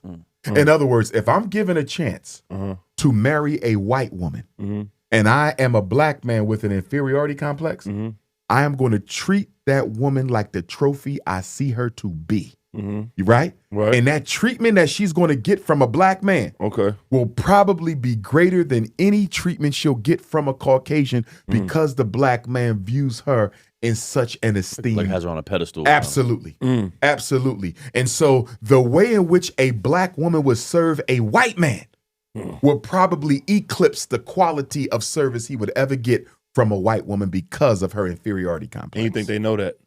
I think they know that. Do y'all know that? I don't know. I know that I see, like, not to be funny, I see posts on the internet, Instagram, Facebook, where like I'll see like a black woman make a post like, "Oh, like it's time to get you a Peter," or like they'll use some funny generic name for like white guys or whatever, and then I'll see other black women in the post kind of like egging them on or like, "Yeah, you should," or you know what I'm saying, and speaking to the like that they feel like they've dated so many black men and it hasn't gone well. And then so now it's time to, I don't know. Like, no, that's what I'm saying. What do they do? Say a woman dated black her whole life and every black man cheated on her. And then she heard that every chick with a white man is like, better go get you a white man. They don't cheat. They do this. Right. And then I'm going to say, now, what do you say about the black men then if they've been abusing them or? Right. And then I'm going to say, all 15 of your failed relationships with black men were all with black men from Atlanta, or they were all with black men who didn't graduate high school or had baby moms or never respected black women. My thing would be broaden your horizons. Why not visit the Caribbean? Got you. Why not visit the West Coast? Why not visit Africa? You see what I'm saying? There's so many black men around. Why are you limiting yourself to Buckhead? You understand? Go find them. You know what I mean? If they say I live in New York City, I can't find a good brother in New York City. Have you tried Jersey? Have you tried? Right. It's the type of brother that. Right. You staying in the some same of them place. choosing the same type of dudes. Yeah, and you staying in the same area, or you meeting everybody you date under the same circumstances at the club, at the concert. That's a certain type of a mindset there. Have you ever tried going to a university lecture and seeing who you meet there? Have you ever tried coming to a Dr. Umar event and see who you meet there? Right. So I just think we make excuses for why we choose not to be with our own. But I would say this, though. For Caucasians who are procreating with black women or black men, I would ask them Caucasians to be brutally honest with their mixed race African children and letting them know that they are black. Because one of the problems I have working with mixed race children, I like that. Their white mother, not so much the white man. The white man, in my experience, is more honest with his black children. He tells them, you're black. The world is going to see you as black. Yes, your father white. But the world ain't going, you're right. With the white woman, she's different. She's more on this Karen thing where you're mixed race. No, they're not. They're black. They're black now? Nobody's going to call them mixed race. You see what I'm saying? Right. And so the mixed race kid grows up, I'm mixed race, until a white person calls them the N-word. And I know children is happening, and then they finally realize, I am black. No one's gonna call you half a slur. Nobody's gonna call you half a slur. Exactly. So then they go back to their white mom and say, why you tell me I was mixed race and the world will respect me as mixed race? The white people, Barack Obama, in one of his books, President Obama, he said, I didn't choose to be black. White people told me I was black. You see what I'm saying? And my thing is, it's best you know who you are from your parents before you find out from your peers. Because when your peers let you know you black, they're not going to do it in a nice way. And so for the Caucasian mothers of black children, stop lying to your children, making them think there's something other than black. The world don't, on the slave plantation, when the slave master raped one of our grandmothers, They didn't call them biracial. Right. They was still the N-word like the rest of us. You see what I'm saying? It was no different. So Frederick Douglas, my ancestors, they was mixed race because of rape. Right. They was still called the N-word. Yeah. We keep creating these artificial categories because we don't want to be black. Right. Even when I talk to mixed race people like me and Amber Rose, right? We go back and forth over the mixed race piece because Amber Rose identifies as mixed race. She says she's not black. Now, I know what the world see you as, but if that's your category, that's your category. Right. Because to me, when somebody says they're mixed race, what they're telling me is, I don't want to be black. I'm actually a little better than y'all. That's what it means. Damn. That's what it means. If you white, you don't say you mixed race. Thank you. What white person calls themselves mixed race? They don't. Right. Even if they got an African ancestor, but they don't. Be mixed with hella shit and still say white. Yeah. Yeah. Right. Okay. So you're not opposed, because I was going to ask you that. If somebody is mixed race. Yeah, like if they got a white mom. Nah, as Pan-Africanists. Do you try to stray away from that because No, they got a little bit of white in it? No. I got heroes who was mixed race. Okay, I got heroes who was mixed race. Here's my issue with mixed race Africans. I see you no different than nobody else. As long as you identify as African on a full-time basis. Got you. It must be full-time. For example, I know some Puerto Rican Africans. I know some Dominican Africans. I know some Cuban Africans, right? Yeah. They will identify as African when they around me. Right. But when they not around me no more, I'm Spanish. They back. You see what I'm saying? Yeah. No. You got to be full-time. Right. Like some of the mixed race, they want to be Jewish when they with their white grandparents. What are you? I'm Jewish. But when you with the Dr. Umar event, you black. No. Full-time. Full-time. Be black all the time and everywhere. Right. That doesn't mean you dismiss your ancestry. That's still your ancestry. Right. My mother is white. Right. You respect your mother. Gotcha. When I see your mother, I'm going to respect your mother. You see what I'm saying? Right. You don't have to dismiss your ancestry, but your political identity must be consistent in order for me to trust you. I respect that, bro. Damn. Now, here's my warning for black women, though, who date white men. And I only know this because I got female friends. There is probably no greater psychological trauma a black woman can experience than to be called the N-word by somebody she loves. And I have met several black women who have dated white men who in the heat of the argument, the heat of the conversation, they say that shit? Either the black bitch or the N-word. Yes. I ain't even gonna ask y'all. Yes. I've even had a conversation with a black woman who said while she was in the act of being intimate with her white spouse, he called her an N-word during sex. On some kinky shit? On some slave plantation shit. I'm not mad at that, though. I'm sorry. Hold on. I don't fuck with that shit. Umar, hear me out. I don't fuck with that shit. Nah, that's not my thing. Bro, what you mean you ain't mad? No, I mean, we all got our kinks in the bed. I'm just saying, I'm not taking it personal. When you're being intimate, you go unconscious. You do know that. That's what I'm trying to tell you. So when he called her that, that is the archetype in his long-term storage of the black woman. Hold on, side. If you was fucking a white woman and she called you the N-word during sex, you would. Maybe now, especially after sitting with this brother here. Now it can't happen. But I'm saying even before. But can I be honest? I'm not gonna lie. I wouldn't. I probably, as a kink, in a younger age, don't judge me. What are we saying when we don't judge? We listen and we don't. Just hear me out, brother. I'm being transparent. I'm being honest. I'm just saying. I done had some kinky times where that might have been fine. I might have told the group chat, like, yo, I made her say it on some freaky shit. Just like being immature, but I'm not just podcasting right now. You educated me on a lot of shit for real. I got you. I'm a good listener, bro. I'm not. I didn't come here to cook you. I got you. Or to be right. I'm saying my truth, and I ain't gonna lie. Got you. I done had some kinks where I don't judge another man kink. The arguing, saying you stupid black bitch, I'm like, oh, that's a little bit of hidden agenda, long-term storage, as he just said. But on the sexual side, we're unconscious. We lose our mind. I'm not really mad at that.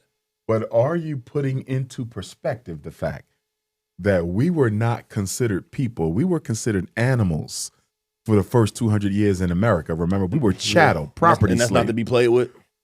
And what was the one thing that the white man always had access to from the black woman and he never had to ask for it?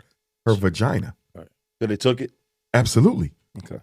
You cannot separate sexual exploitation of black women from slavery. It was the heart and soul of it. See, all right.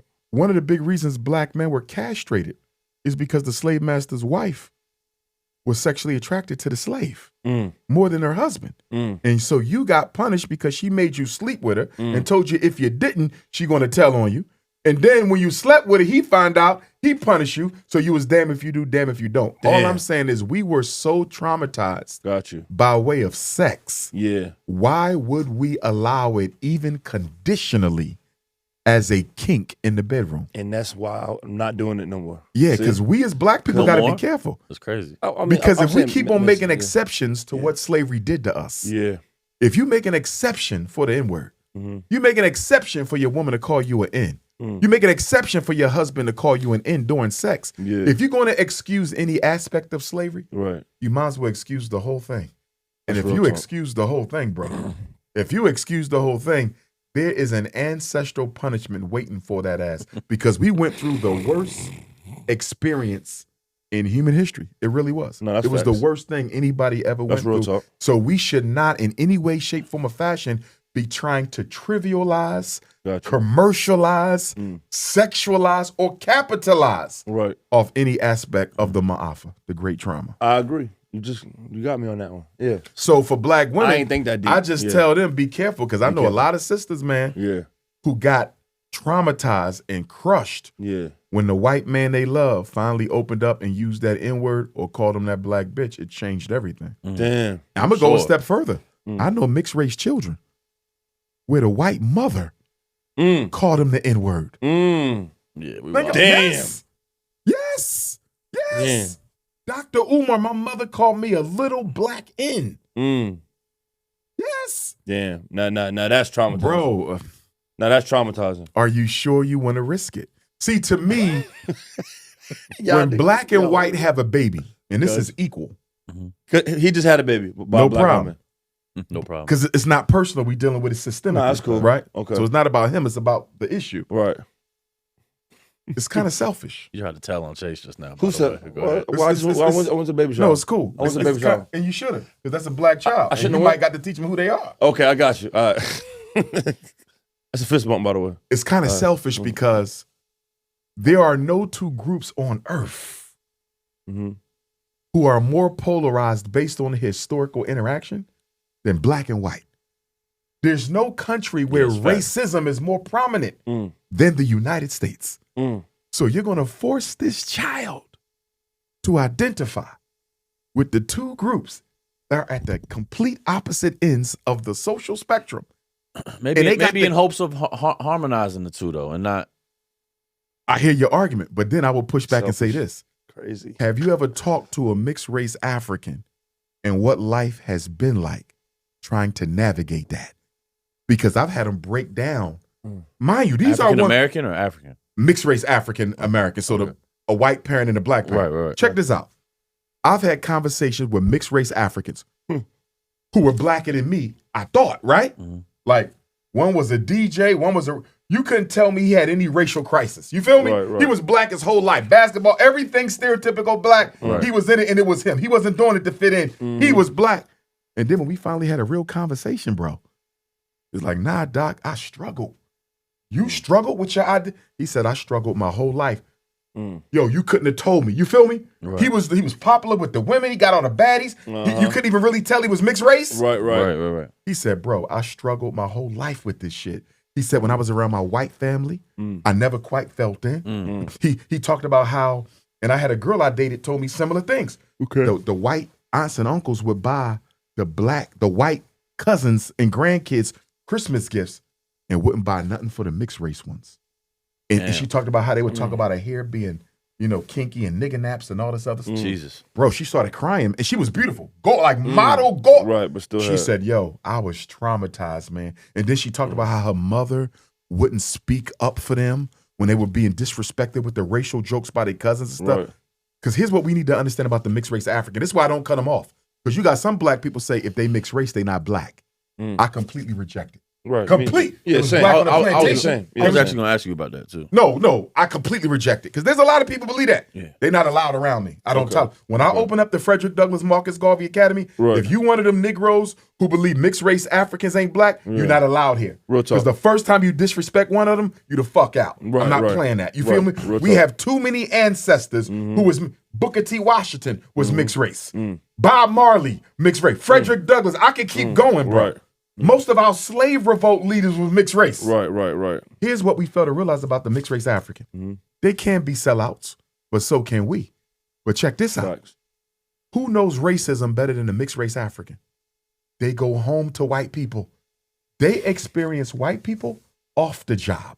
Okay. They experience white people away from the club. Do you feel me? Right. When they go home, they get the real white person. Right. Grandma gonna say what she want in grandma's house. I ain't think about that. You feel me? Uncle Johnny gonna say what Uncle Johnny feel. So the mixed race African understands racism better than us because they get the unadulterated commentary from their white relatives. We don't get that. We only get what white people want to give us in public. They get the real shit.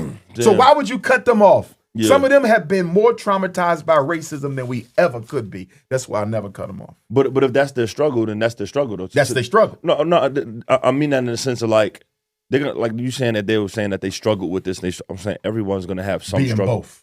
I mean, anyone's gonna pull the struggle from anything, or maybe blow it up, or just say it is what it is. Like I do it a lot. Like a lot of my growing up, I didn't feel like I had a bad childhood, even though I know my parents was poor until I got them out of poverty. I know that.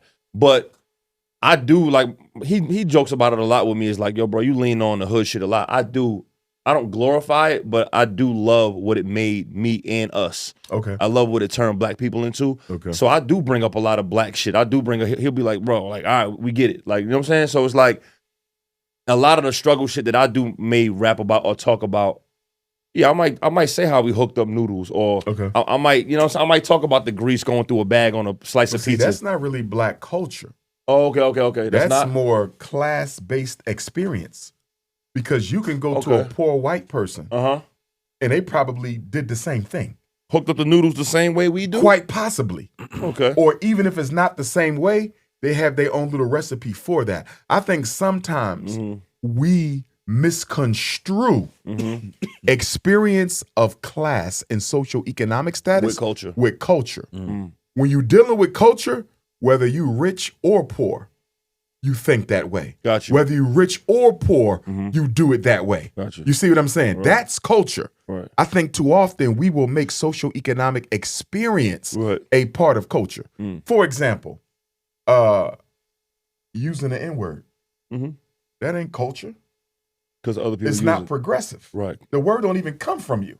If it's cultural, you made it. So it's organically you. So culture got to come from. It got to come from the people for it to be culture. Okay, got you. And it cannot be degenerate. Culture is all about supporting the best. Even if we remix it, because we remix nigga.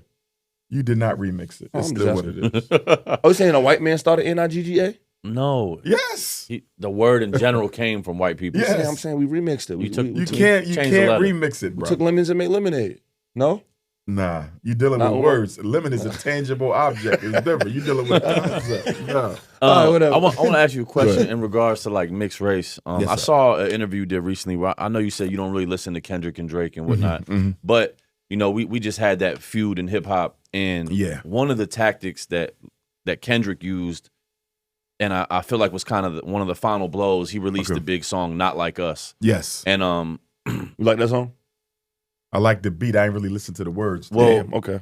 and even in one of his disses, he went on to say he didn't like when Drake said the N-word specifically.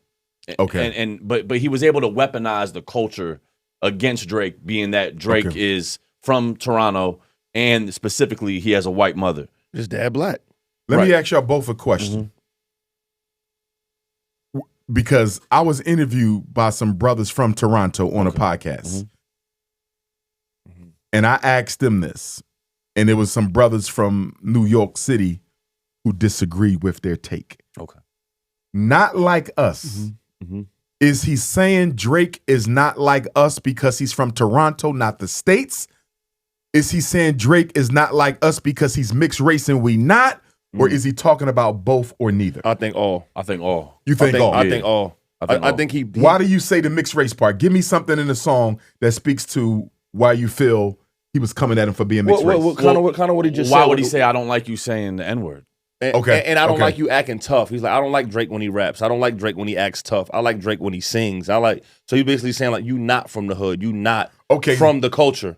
And would you say, because y'all said it was both. It was the mixed race thing and being from Canada. Right. Would you say that they were equally referenced in the song, or did he lean more to the race or the nationality? Which one led? I'm gonna go race. You gonna go with I'm the gonna race? go race. You gonna go race? Yeah, because he's and it wasn't even one song. I feel like he kind of weaponized the culture. Yeah, he damn near got an EP about all this shit. By the way, he got like so it's more than one song. Yeah, it's like 5 or 6. I didn't know that. Yeah. So I need to listen to him. It's a bunch because of when shit. I ask people, I keep getting different answers on what I just asked y'all. Okay. I'm gonna go with what y'all said, right? Yeah. If Kendrick attacked Drake for being mixed race, I got an issue with that. Because as a Pan-Africanist, African is African. Because he did. Right. He did. shouldn't have done that. Okay. You feel me? That's wrong. Because his dad is black. Right. You driving a wedge. Unless, here's the only out for Kendrick. Mm-hmm. Has Drake ever made it clear that he identifies as a black man?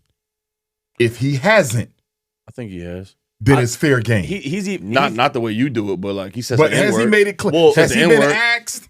And has he said, I'm a black man and that's who I am? I ain't heard that. I've heard him Because in a I've song. heard people say he's saying he's Jewish. I know Right. he has the Right. Jewish ancestry, but politically, how does he identify? Is he I've black, heard him mixed race? I've heard him reference in his music his frustrations with feeling like people don't view him that way. He's got a lyric where he says black excellence, but with me, I guess it's not the same though. All goody that just forced me to do the things we all couldn't. Like so he kind of basically says, when I win, I don't feel like the culture or black people look at me like that's a win for us as black folks. They separate it as like I said. But you're picking up in him. I feel like he's frustrated by that. I haven't heard him say it though. To your question. So your to your point, answer. yeah, I've never seen him stand up and Like, go bro, like, I'm black. I'm a Like- black man. Like, Like, and I'm and- proud. Like I never seen him. I never seen. Because here's the Yeah. thing, I never and this thought goes about to it that either. same interview. Right. You heard the part where I said Kendrick Lamar's wife, from what I understand, has a black parent and a mixed race parent. Okay. Travis Hunter's fiance, from what I understand, has a black parent and a non-black parent, right? Okay. So what I said was, for those two mixed race sisters, any mixed race person Right. has to make it clear how they identify politically. That's important. Biologically, we know you mixed race. Okay. Ethnically, culturally, we know you mixed race. Politically, you cannot be two. You have to choose a side. You cannot walk the fence, I didn't right? think about that. Okay. So what I said was Travis Hunter, for his fiance, not to be considered a snow bunny. She has to make it clear, I identify as a black woman on a full-time basis. Kendrick Lamar's wife has to make it clear. Right. I identify as a black woman on a full-time basis, because what I find with mixed race people who don't want to claim their blackness, they'll let everybody else claim it for them. They will assume it socially. But when shit hit the fan, they'll let you know, I don't just identify as black. Right. I'm both. Right. Boom. That was Amber Rose. You see what I'm saying? Yeah. Right. So my thing is, she got now getting back to the Drake. If Drake has made it clear he's black, even if somebody just asked them and say, hey, bro, how do you identify? I'm a black man. I know that. I'm good. Right. I'm good. If he hasn't made it clear, That the issue? or if he identifies as mixed race instead of black politically, Kendrick can treat him like a Caucasian because you haven't made it clear that you are one of us. Got you. So I need clarity from Yeah, Drake. I've never heard him literally say the words "I'm a black man," but I've heard him when he's being introspective in his music talk about his frustrations with people always looking at him I see because what you're saying. he's light skinned and because whatever, that as if, you know, it was all just, I think he even alluded one time like success was just tied to a ribbon. I didn't have to work to get it. You know what I'm saying? I'm going to be in Canada, and I don't know where he's going to be, but I'm going to be in Canada Malcolm X week. I got a national tour: Toronto, Nova Scotia, Shout out to Nova Scotia. Montreal, I think. Great place. But I'm going to reach out. I know some people who know some people, and I'm going to see if they could get me a 10-minute sit down with Drake. I just need him to clarify for me, because I need to know where he's staying. Right. I need to know. Right. Bro, what are you? Right, And just make it clear. Because if he says I'm black and Kendrick knows I've always considered myself black, because maybe they had conversations before the beef. Yeah. Like if he tells me Kendrick knew I'm black, Doc, he knew. Yeah. Then Kendrick wrong for that. Right. And me personally, I don't like division amongst the race. Right. Yeah. And because I don't like division amongst the race, Yeah. if somebody say where you stand on the Not Like Us song, separate from the content and the the artistry, Right. just you know, on the theme of it. Yeah. I couldn't give it a hands up. Okay. I couldn't give it a hands up unless Kendrick says, Doc, look at what Drake had to say about black folk. Now, people did tell me about how Drake wore the blackface as a kid, when he was young, which was not acceptable. But if he was a kid, you can grow. Okay. He does owe the race an apology, you feel me? Respect. But you can grow. Right. Now, if he did it last year, I got a big fucking problem. Right, If he did that in high school, you understand? Yeah. He got to grow. Right. You know what I mean? And you got to give mixed race some room to experience those contradictions because they got to work through He's them. probably naive and ignorant. Yeah, so, you know, I need Drake. Let me put it like this. In order for me to really judge whether or not I found Kendrick's song offensive, I got to know where Drake really stands. Got you. You feel me? I gotta know where he I'm stand. hoping you get that 10-minute sit down. Yeah, I need that. shit. I need that. I really need that. I wanted to ask you this. Do you feel like, can black people be racist? No, you can be bigoted, though. We can't. Let me give you the difference. Uh-huh. First of all, everybody's prejudiced. Right. Okay. There's not a human being on earth who's not prejudiced Yeah. because everybody's going to prejudge the situation based on what they know or what they Absolutely. think they know. So That's why I everybody's specifically said racist. prejudiced. Right. Bigotry versus racism. Is First of all, racism is a group system of the monopolization and domination of resource, opportunity, privilege, ROP. okay. It's only about the monopolization of resources, opportunities, and privileges. Okay, that's game. Okay? In order to be racist, you must have the power. The power, which we don't have. Absolutely. Prejudice plus power equals the racism. Got You can be bigoted. I can hate him because he's Caucasian, which I don't, right? Because I don't hate anyone. Right. But if I hate him because he's white, that's bigotry. Got you. I think all white people are evil, right? That's bigoted. You see what I'm saying? Right. Because I have an emotionally charged opinion about all members of another group. You see that? Right. Bigotry. That ain't racism. What about in a sub-community of society where you do have power, maybe like a black institution or something? And if then you can't be racist. Okay, got So, it. for example, if he works in the hip hop industry, yeah. right? Which they usually do. Strictly in that industry. Now here's where it gets tricky though, because even in hip hop, we don't really control much, right? Right. You see what I'm saying? For sure. But let's just say, for the sake of, he works for an all-black music company, Or like an HBCU or something even. right? And then it still gets tricky because most of them are funded by white folks, right? Right. But let's say you got an all-black institution and you work for it. Yeah. Then he can be a victim of racism. Right. Because in that institution, they control the resources, the opportunities, and the privileges. The problem is, it's not very often Yeah, how prevalent is that you get a non-black person who's working for an all-black industry because we don't own many industries to begin with, right? But let's get back to the point. Bigotry is an emotionally charged opinion about all members of another group. Racism, you don't have to be bigoted at all. Stay with me. Let's take Eminem, hypothetically, right? Okay. Marshall Man, hypothetically. Let's say Eminem has no bigotry towards blacks. Correct. He still benefits from systemic racism. The fact that he's even considered great is largely due because he's Caucasian. He has the skill. Don't get me wrong. Yeah. Absolutely. But if he's black with the same skill, he may not be in the GOAT conversation. You follow what I'm saying on that? So, and here's a big one that I think Caucasians overlook. When racism happens around you, and this may not be true for you, when racism happens around you, you ignore it rather than address it. That's a real big one because a lot of white folks will say, I don't practice racism. I don't discriminate against blacks. You may not. What about your mom? What about your father? What about your wife? Right. What about your coworker? What about your frat brother? You follow me? So you are guilty not through commission. You didn't do nothing. You guilty through omission. You saw it and stayed silent. The silent racism may be worse than the active racism because you are a witness to the crime and you choose not to interrupt it As a white person. as a white person. So See, Caucasians cannot Yeah. Caucasians cannot opt out of the system of racism because they benefit from the privileges of it, whether they want them or not.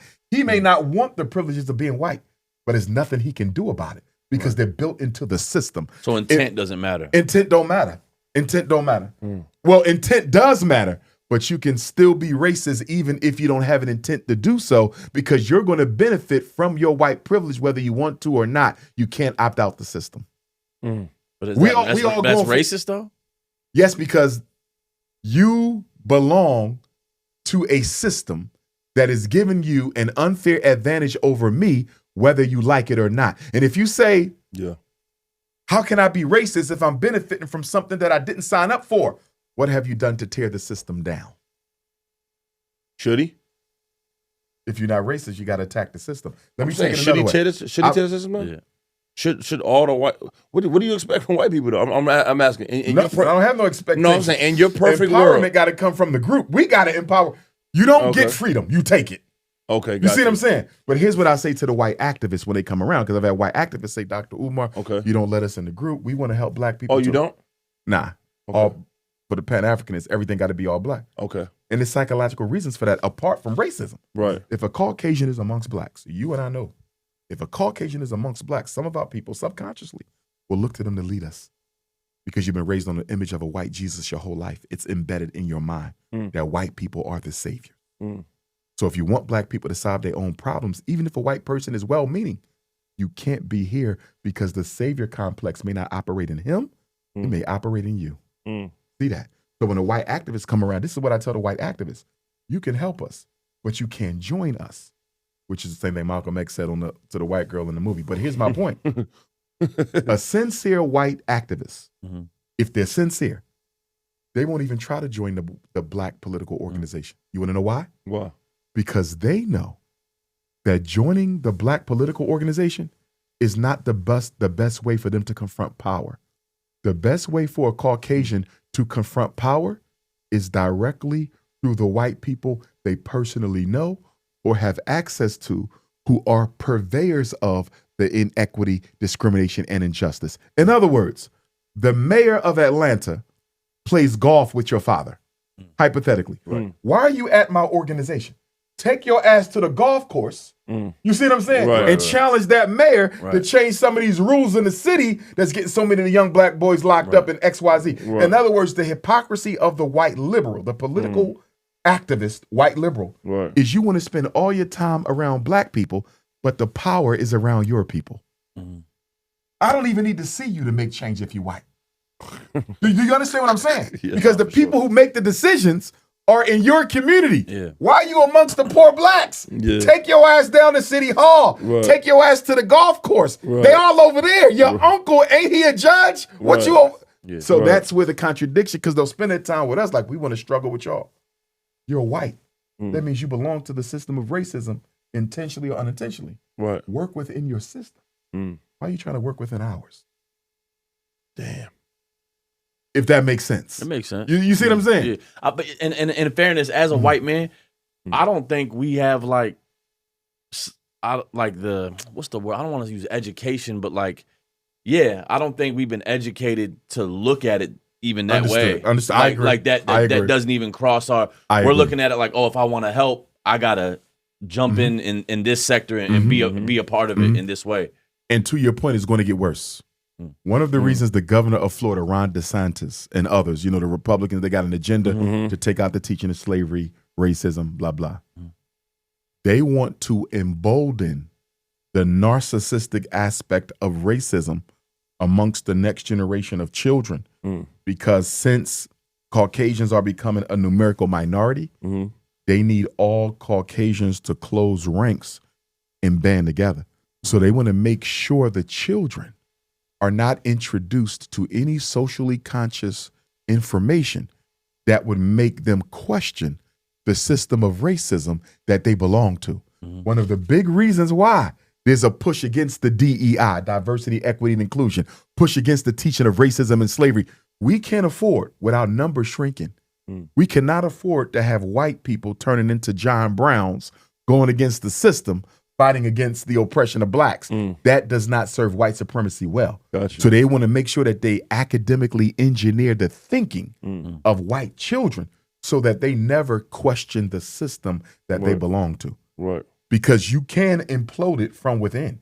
If you get too many whites opting out of racism, it will implode. You can't have that. And that's why the children have to be raised believing it is their birthright to receive their privileges. How do you feel about a figure in history, though, like a John Brown? I respect John Brown. By the way, I went to his grave for the first time 2 weeks ago. I spoke at the University of Albany. He's buried in North Elba, New York. So he's 2 hours above Albany. I woke up I had to go because, check this out. The day before I went to the grave, or 2 days before, was the day he was hanged. So I like, there's no coincidence. I'm 2 hours away from John Brown grave. He died. So I went up there. Yeah, gotta go. And two of the black men who died with him, they're buried right next to him with his son and others. I got tremendous respect for John Brown. Because people ask me sometimes, they say, well, Dr. Umar, are there any, Caucasians that you can hold up as a symbol of justice? John Brown is one of them. And how does your opinion on someone like him maybe differ? Like you said, you're related to Frederick Douglass. Yes. Someone like a William Lloyd Garrison who like mentored him early in his career, wrote The Liberator. Okay. But I know their relationship kind of soured. It did. Towards the end. But do you look at them as... John Brown goes into a completely different category from William Lloyd Garrison. Okay. And I'm going to tell you why. Yeah. John Brown was a man's man. Right. You follow me? Yeah. He was a man's man. Right. He died for what he believed in willingly. When the Nat Turner revolt happened in 1831, William Lloyd Garrison had just began publishing his anti-slavery newspaper known as The Liberator. Here would be my question to William Lloyd Garrison.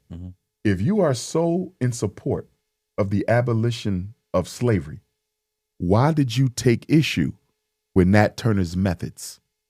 Nat Turner fought a violent revolution to end the slavery. He was against the violence. Exactly. Right. He was all about moral persuasion. Right. Who was going to stop slavery for moral persuasion? Right.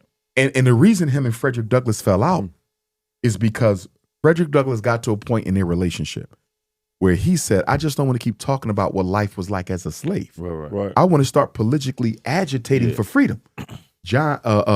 William Lloyd Garrison paternalized Frederick Douglass. Right. He basically sunned him. Yeah. He looked at him like he was ungrateful. Absolutely. And also, he kind of put him in it was a master-slave relationship. William Lloyd Garrison said, I'm going to articulate why slavery should end. You're just going to talk about life as a slave. I don't want you politically articulating abolition. You feel me? So Frederick Douglass said, wait a minute. I didn't run away from one slave master just to find another one. Frederick Douglass started his own paper. William Lloyd Garrison started to attack him. Damn. And it was William Lloyd Garrison who was the first to accuse Frederick Douglass of having extramarital relations with his wife, Anna Murray Douglass. You follow me? Yeah, so I believe William Lloyd Garrison was a bigot. I believe William Lloyd Garrison felt since Frederick Douglass was a runaway slave, he had no right to be his equal on the pulpit advocating abolition. And William Lloyd Garrison is not alone. You know why? Almost all of the anti-slavery organizations did not allow free blacks to be members. The Women's Anti-Slavery Society didn't allow Harriet Tubman and Sojourner Truth to be members. Do you want to know why? Why? Even though I'm fighting for your freedom, I still don't consider you to be my equal. Do you see that? Yeah. And even when slavery ended, Frederick Douglass went to William Lloyd Garrison because they reconciled, right? And Frederick Douglass said, why are you disbanding the American Anti-Slavery Society? And William Lloyd Garrison responded to Frederick Douglass by saying something to the effect of, I fought to end slavery. I didn't fight for equality.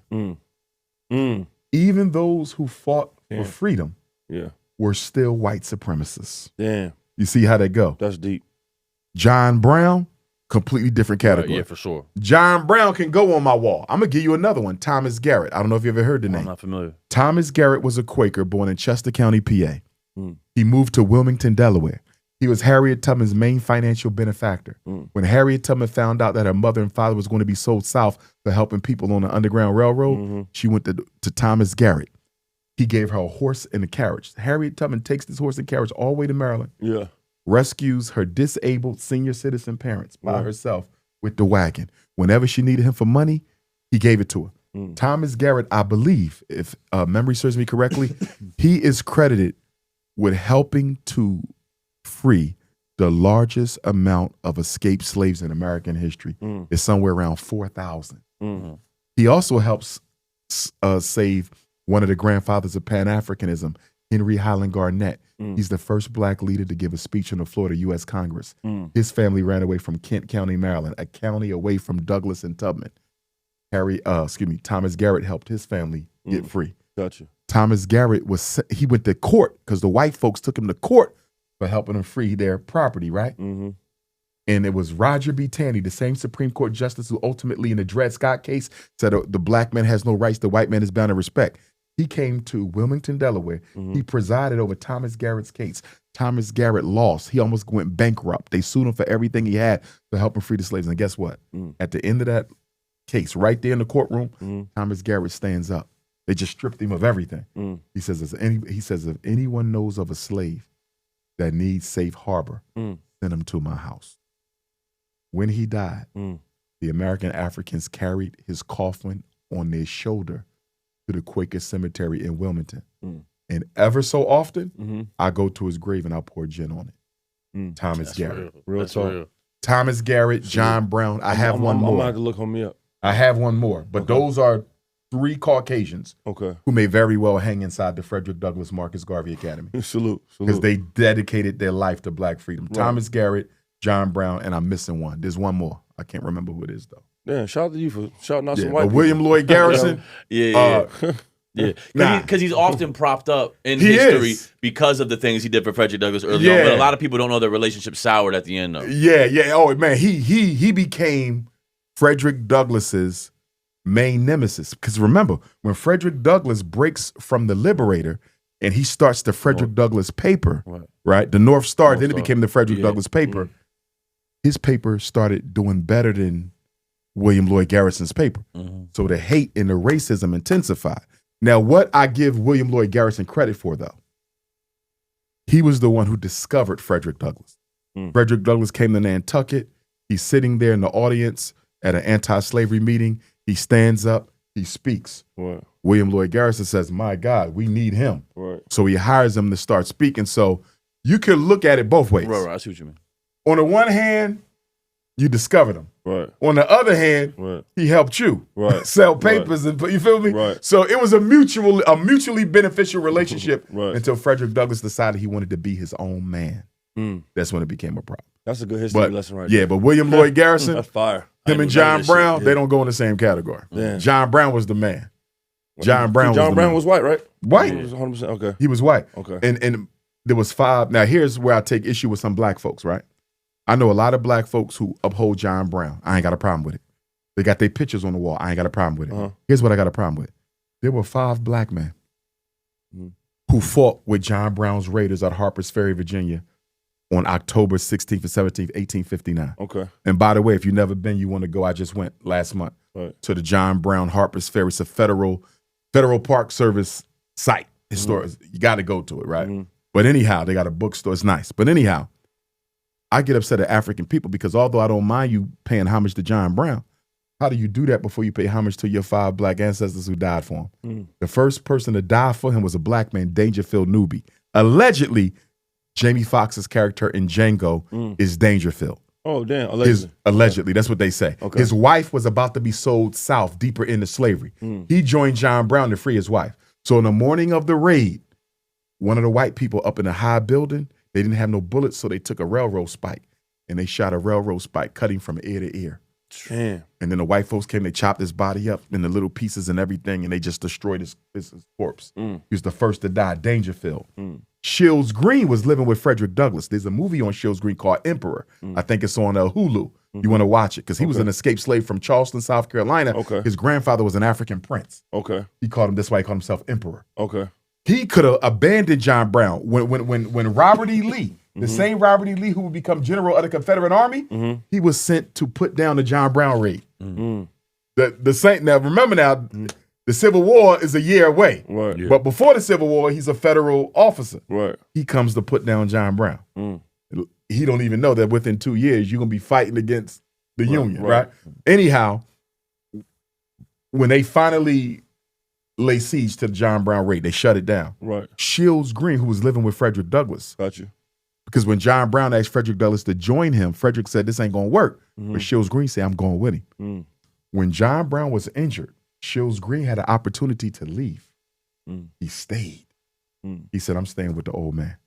So he went to his death because he didn't want to abandon John Brown at his last. And then you had another brother by the name of John Anthony Copeland. I think they shot him on a boat. No, excuse me. He was captured. Right. He was hanged. Shields Green and John Anthony Copeland were hanged. Louis Sheridan Leary was murdered on a boat. There was one black man who survived.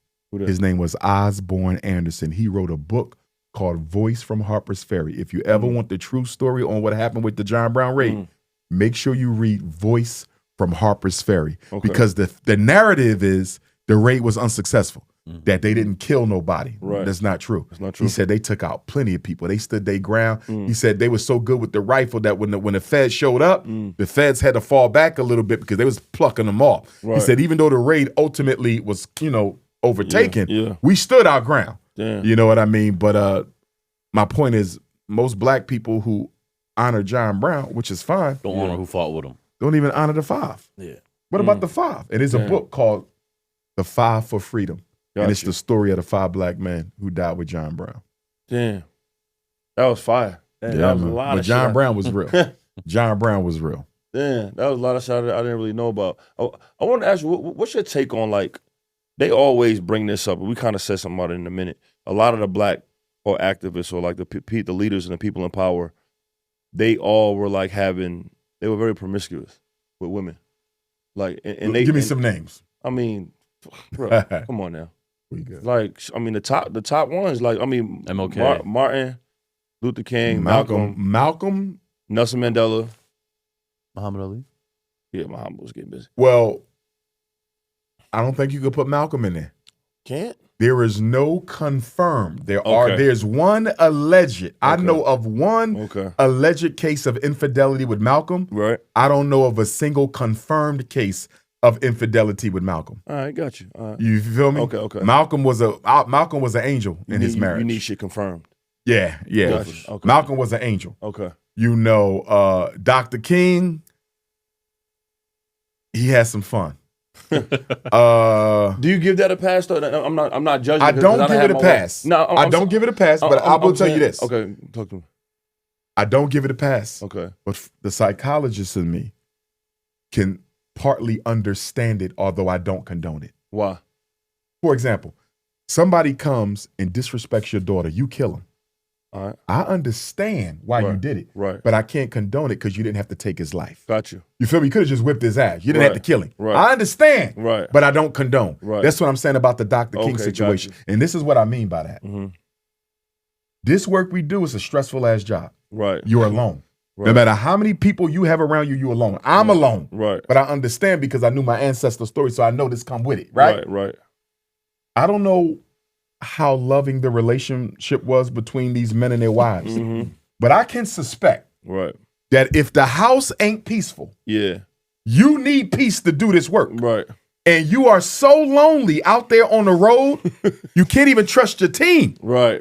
Because a lot of them was implicated in King's murder. You feel me? Right. So you're like, damn, I can't even trust these Negroes, but they all I got. Right. Sometimes that woman, out there in that quiet, yeah. Here's what I want to say. Dr. King did not go to them women for sex. He went to them for peace. It turned into sex. You feel me? Right. Because when you out there doing your work, you might meet a sister like, damn, I just need to talk to somebody. You know what I mean? Right. I'm going to hook you up with some food. Right. You feel me? It was really the peace. Right. You just needed a woman who wasn't looking for nothing to just spend some quality time with you. It turned into the sex. For peace. It turned into the sex, bro. I can see it. And when you look at Dr. King and what he had to go through, the man was getting death threats every day. Yeah. Hospitalized for mental exhaustion damn near every year. Yeah. You see what I'm saying? He had no friends. His house was bombed twice. Right. You know, you got J. Edgar Hoover talking about kill yourself or we're going to give this to you. Yeah. Look at what he was under. Yeah. I could see the need for him to have had women at different places. Understood. Just to give him the peace so he can refocus and keep on doing the work. I've had elders tell me, Doc, you keep talking about this marriage thing. You got to get married for the boys at the school. We understand. But I've had elders tell me, you need to significantly rethink this marriage thing. And I say, why, elder? They said, because listen, man, you're going to come across women who are going to need to be able to help you do what you need to do. Right. And you cannot be beholden to one woman.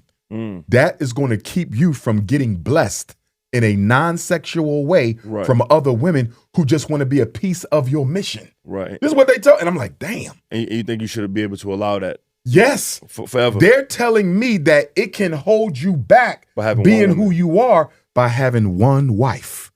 Now, if you have a team of them, that might work. But one wife, worrying about when you coming home, Right. when your mind got to be on the mission, Right. some of my elders see it as a take back. So you're saying keep a team, keep a roster. I plan on having 2 wives. 2 wives? I plan on having 2. Is that polygamy or is that? That's polygyny. Yeah. Oh, okay. You can't do it legally. It would have to be by contract. Oh, okay. You see what I'm saying? You can only marry one wife legally, so you would have to do it by At least contract. you're being honest and transparent. I'm gonna be honest and The worst about transparent. it is I'm gonna be lying. honest and transparent. Yeah, no, the absolutely. problem is most of our leaders operated under that narrative of true love is the only true love is a monogamous love. Yeah.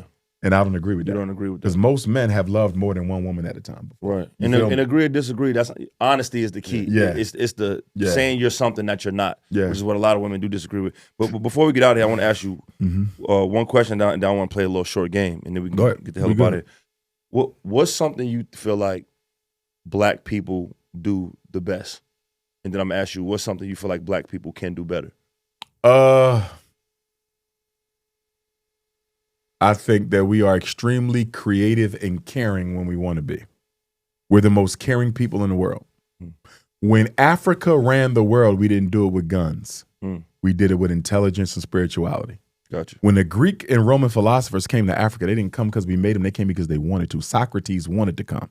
Plato wanted to come. Aristotle wanted to come. You feel me? Gotcha. They were so impressed with what we were doing that they wanted to come and learn. We ran the world with the strength of our spirit. Gotcha. Nobody ever done that before. So I believe that if the world is going to be put back right, we're going to have to play a major part in that, because I believe we may be the only people who can love unconditionally, care for people unconditionally, and not expect anything in return. We are the original humanitarians. Gotcha. There's been studies done where they went to non-blacks, whites and others, and said, if you got to go on a jury trial for your life, who you want in that jury? And the white folks chose black people more than white people. As they You on should. trial for your life? Yeah, They said, I want a jury full of blacks, I like that. because everybody knows we will treat you fair no matter what. Right. It ain't about how much money you make. It ain't Right. about how much education you got. We Right. losing that though. We losing that. We getting real stingy and selfish. But for the most part, throughout human history, African people have been the humanitarian with the spiritual, with the spirit warriors. And was that your answer to what we could do better? For what we can do better is build infrastructure, bro. We ain't got no infrastructure. Right. We keep talking about Black Wall Street, right? And we should. Tulsa, Rosewood, Charleston, Wilmington. But that was 100 years ago. Right. Do you realize we are 50 million strong, right? And $2 trillion. Right. $2 trillion. Right. We're the richest group of blacks in the world in terms of income. Right. Don't have a single Black Wall Street. There's nowhere in Black America you can go, not even with the bougie blacks, not even with the bougie, Right. where you can find a Black-owned school, hospital, supermarket, and a bank, Right. all owned by Black people. That's unacceptable, bro. Unacceptable. When you spending what we spend on Jordans, liquor, vacations, Yeah, it's insane. electronics. It's a lot. Come on, bro. We buy more Mercedes-Benz than white folks. Black people buy more Mercedes-Benz per capita than white folks, and we got less than a third of their wealth. Why? You know why? Because we are obsessed with status symbols. Black people are preoccupied with status. Why is status more important to black folks than almost anything else? Because a rich white person, Yeah. they don't need to drive the Mercedes. Right. Rich white person, Right. they ain't got to wear the Jordans. Right. Rich white person, they don't need the Balenciaga. Right. Why is it that rich white people do not have to show off their wealth the way black people do? I'll tell you why. There's 2 reasons. Talk to me. Number 1, non-Africans, white, brown, yellow, or red, they are preoccupied with the accumulation of power, not materialism. Got you. Black people are preoccupied with the accumulation of materialism. We want things. They want power. That's number 1. Number 2, the Caucasian, the Asian, the Arab, they were never stripped of their self-respect. So they don't have a need. If he's worth $1 million, Yeah. I may not see it. Right. If you worth $1 million, you're going to have on a bling bling. I'm going to know you got money. Well, not me, but Not as an example, just as a brother, right? As a brother. You're going to have on a check. I'm going to know you got money. Yeah. He might be 10 times richer than you. Yeah. I won't even know. You want to know why? His identity never went through the historical assault that your identity went through. You are on a never-ending quest to prove that you are somebody. So wherever you go, you got to show I got money. Right. You got to show I got status. Right. He don't have to do that. You want to know why? Right. Him being white is enough to come into a room with. Damn. You being black is not enough for you to come into a room with. Right. Your blackness is not enough to safeguard your honor. Right. His whiteness is. Right. So whenever you show up, you got to show up with shit all on your body because you don't have no worth without it. Your worth is all in what you own, and that's dangerous. That when I see these rappers running around with all this jewelry and shit, that's dangerous. You know why? Stupid dangerous. Because if you lose it, you lose your self-respect with it. There's a big difference between having and knowing. There's a big difference between doing and being. And we got to get back to knowing and being. Good fucking answer, brother. Yo, I ain't gonna lie, you just as piped up to be in person as you was on the internet, though. Glad to hear. Glad to hear. I want to play this game with you before we get up out of here. So, for the record, before you do the game. Okay. Because the school psychologist in me requires that I say this. Okay. And I'm going to be quick. All right. Because I'm a school psychologist and I know your viewers are watching, I got to get the parents 5 tips. Okay. Talk to me. Okay. Number 1, don't get children evaluated 7 years old or younger unless you got a damn good reason. Okay. And by the way, this go for children of any culture. I don't care if they're red, white, brown, yellow. Okay. You understand? Got you. Special education is a business. And it's a business of taking kids who ain't got shit wrong with them, labeling them with problems so you can get the extra money from the state. It's a business. Got you. Stop getting babies evaluated because you can't prove a disability that young. I evaluate. 3 years old autism, he might be autistic, but you don't know at 3. Right. How you know it's not a hearing problem? How you know it's not a speech problem? How you know it's not selective mutism? How do you know it's not social anxiety? How you know he wasn't emotionally abused? There's a lot of conditions that mimic autism that are not autism. Slow down and stop getting labels, because if you label your son too early, you label your daughter too early, you put her in a class with other autistic kids, guess what she gonna do? Mimic the behavior. By the time she in the 2nd grade, you're gonna think she autistic because now she's imitating what the autistic kids do. Got you. Slow down. Number 2, don't go to no school meeting by yourself. Always take somebody with you. Why? You need a witness to what was said, because they may promise you something and never deliver it, and you can't even prove it. Facts.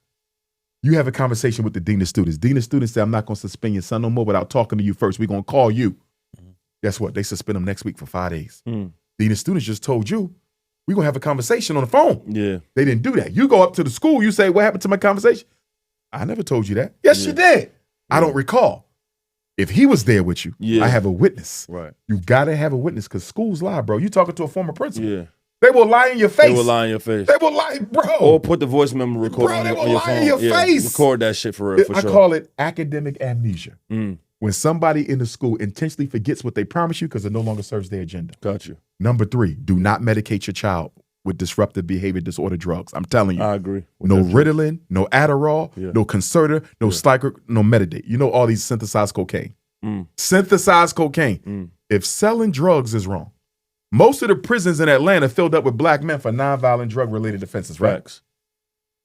If you can do 5 years easy for a nickel bag of crack, how the hell can I give it to your son in school so he can sit still and it's legal long enough to learn about Christopher Columbus? That's insane, right? Right. So if you get them tested for ADHD, conduct disorder, ODD, they're going to drug them.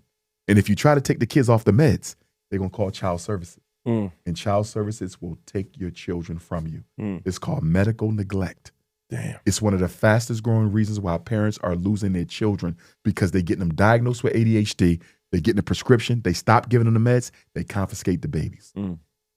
Never do it. If you're getting them tested for ADHD, you're asking for meds. Gotcha. And if you don't continue the meds, they're going to take your baby. That's 3. Number 4, if you ever get your child psychologically evaluated, I don't care if it's in the school or outside of school, My doctorate is clinical psychology. I'm school psychology certified, so I do both worlds. Right? If you ever get an eval, and this is even for yourself, you ever get a psych eval, if there's no scores on the eval, give it back. If there's no scores, how you know they ever tested your child? Let me tell you what psychologists do, because I work with them. I've seen them do it. Your child is in the 3rd grade. He being evaluated for a reading disability, right? I don't feel like testing him. So guess what I'm gonna do? I'm gonna go into my computer, pull up another 3rd grader I tested 2 years ago. They doing that? Hell, they're gonna change the name, change the address, change the student ID, right? And you get the report. You reading this report, they're like, this don't sound like my kid. It ain't your damn kid. And then guess what? You might even see another kid name in their report a couple times. Like, why this other kid name in my son report? Because it's the other kid report.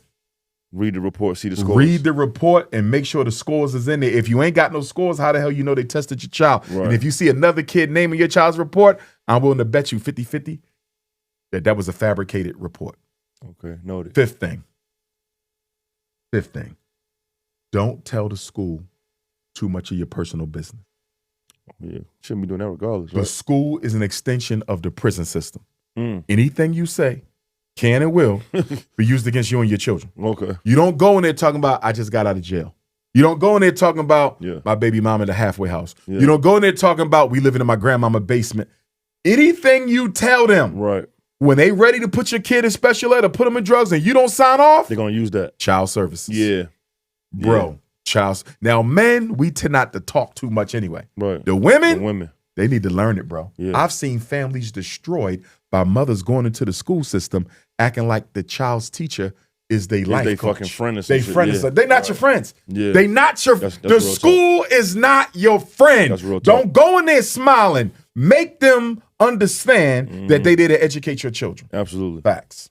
That's good shit, man. That's good game. I appreciate you dropping the extra too, because we No didn't even doubt. answer that. That was fire. Or try to throw something in there for the parents. Nah, that was authentic. Yeah, because my voicemail filled up right now. My voicemail never opened. You know why? Parents, bro. Parents, Parents, bro. And it be parents of all coaches, by the way. Gotcha. You know what I'm saying? They call because they need that help. Nobody telling them how to save their kids from the school system. Yeah. Salute. And that's how I got into this, by the way. I think it was the school psychology that made me relevant politically, because if I wasn't a school psych, I don't know if I would be this prominent. You follow what I'm saying? Gotcha. If I didn't have them degrees, and I don't think it's fair though, don't get me wrong, because there's a lot of intelligent people who will never be given an audience because they ain't got that damn paperwork. There's a lot of brilliant people. I'm gonna tell you this right now. Somebody who speaks in prisons, I think the most intelligent population in America are the prisoners. Nobody's more intelligent than somebody who been in jail for 5 years. You feel me? Damn. Them brothers are detoxed.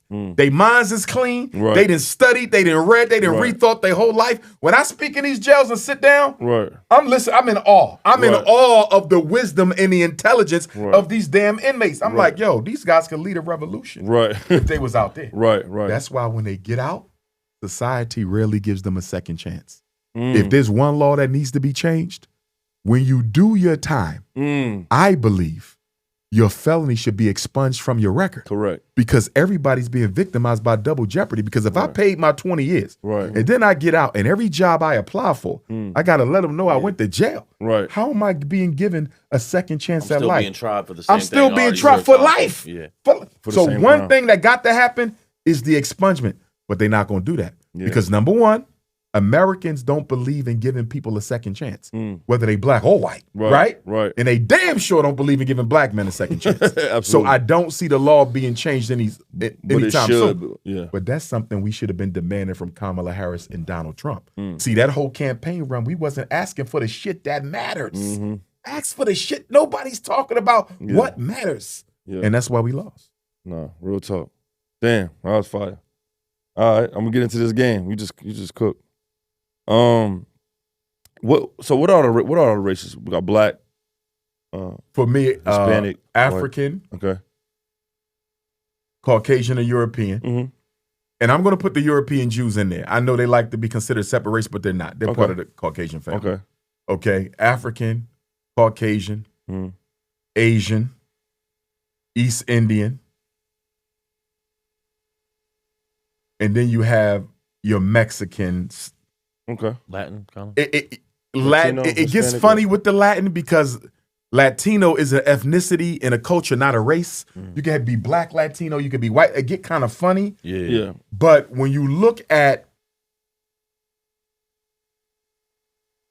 I would go Mexican/Native American. Okay. I would go Mexican/Native Okay. American. I wanted to clarify that. Yeah. Before we do this, so Yeah. that because I'm gonna ask you who does what, pretty much what the best, and you're just gonna say what you don't gotta explain. And by the it. way, the definition of race, it changes over time, you know. Okay, yeah. Because once upon a time in the United States of America, I don't know if you know this, Mexicans were considered white at one time.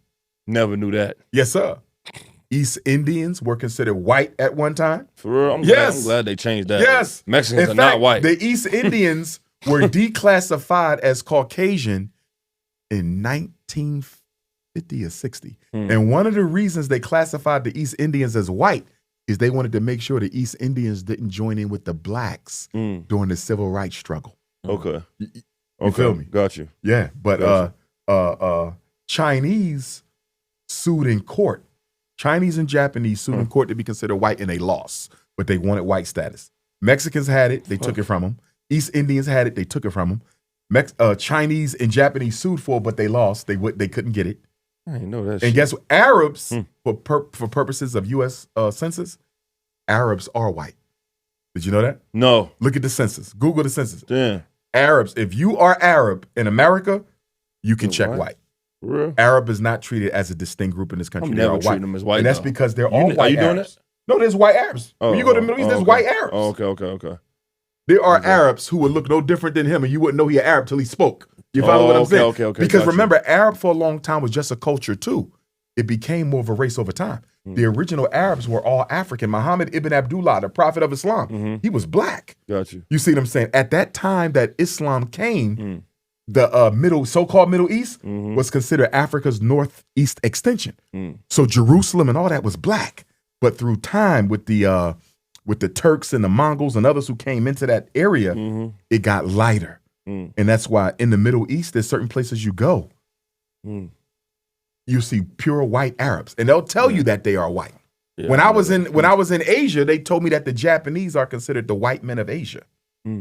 Asians told me that. They said the Japanese are considered white over there. Damn. Maybe not legally, but socially. Right. Yeah, so the definition of race changes. And I can foresee at some time in the future, might be a long time though, Latino might become a race. Because as they continue to get larger and bigger, the further into history, the further they disassociate from being black, the ones who are black, and disassociate from being Caucasian for the ones who are being Caucasian, they might one day become a race as well. Oh, I consider them a race though. But see, the problem is this. Every group comes out of Africa, right? If we never leave Africa, you don't get nobody else. Okay. Because we leave and we evolved, right? Caucasians left Africa a long time ago. Asians left Africa a long time ago. Right. East Indians left Africa a long time ago. Latinos, not so long. Their grandparents were on a plantation with ours. You see what I'm saying? Got you. You haven't been detached long enough to be considered a distinct race. It's almost like we are brothers, right? We grew up in the same family. But you can't start your own family until you move out this house and graduate. It's kind of the same thing with becoming a race. Right. Latinos, y'all still got African ancestry 5 generations ago. How y'all gonna be a distinct race? You see what I'm saying? Got you. But I got like you.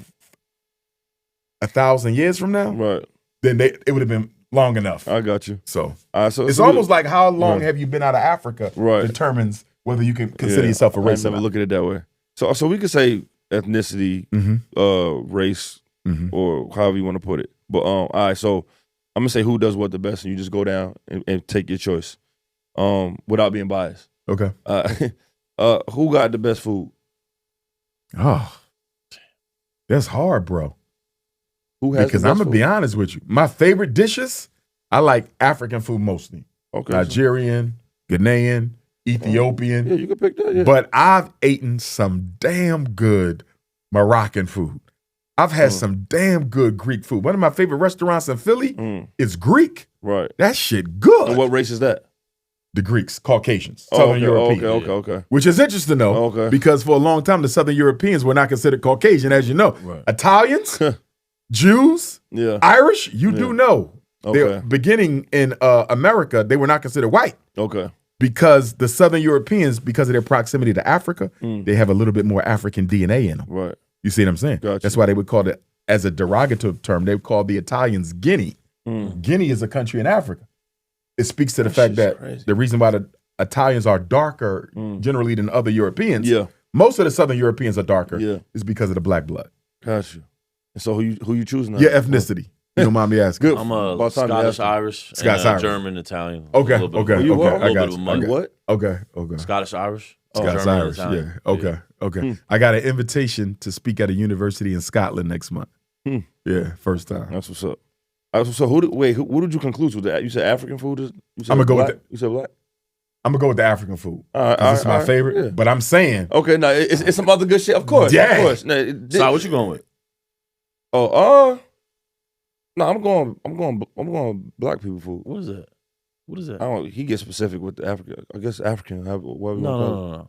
Black people food. I'm saying, Black people have the best food. But no, I'm just going with the race. Who has the best food? I'm not saying the actual soul or fried or I'm just saying. But I mean, black people cooking got the best food. I'm staying with the African food. Yeah, that's what I'm going. But I eat some damn good food from the other cultures. Yeah, for sure. Yeah, this is not you picking one. I'm just saying understood. The best. I'm gonna go with us. Who's the most athletic?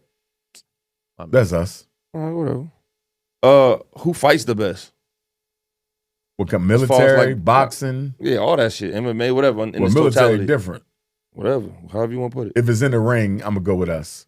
Okay. Militaristically, white man got the best army. I know what it is. I mean, in terms of okay. Y'all got to give us something. I like that. Yeah, if you're going to go guerrilla warfare, it's going to be us because when you look at the Haitian Revolution, you look at Shaka Zulu. Nobody had greater guerrilla warriors than we did. I got you. Who was the most creative? I'm still going to have to go with us, and I'm going to say that because when I look at a lot of the inventions, jazz, rock and roll, that the world still depends on, critical inventions. Right. They came out of black minds. Got you. The internet.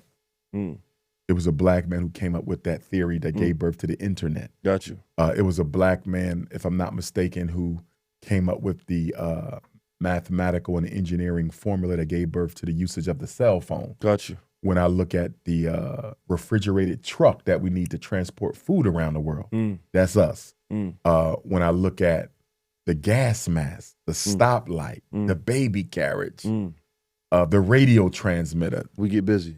The incandescent bulb, Lewis Latimer, who taught the world how to light up a city at night. I just think when you look at the critical inventions, things that the world can't do without, African people. Got you. I ain't mad at that. Who works the hardest?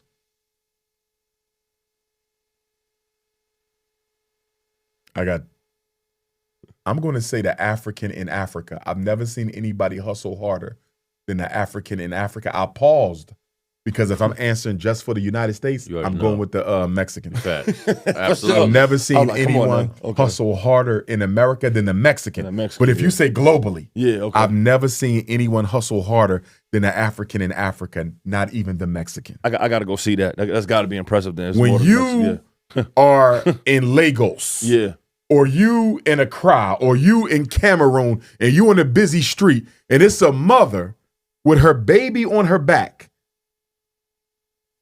an assortment of goods on her head, and then two other assortment of goods walking with the baby, balancing this, you buying, she giving you your change, and you left 6 hours ago. It's different. You come back, she's still there. Gotcha. Bro, how the hell did you get the stamina? That shit different. Did nobody hustle harder than the African on the continent? Nobody. That's real. Nobody. Okay. Who sticks together the most?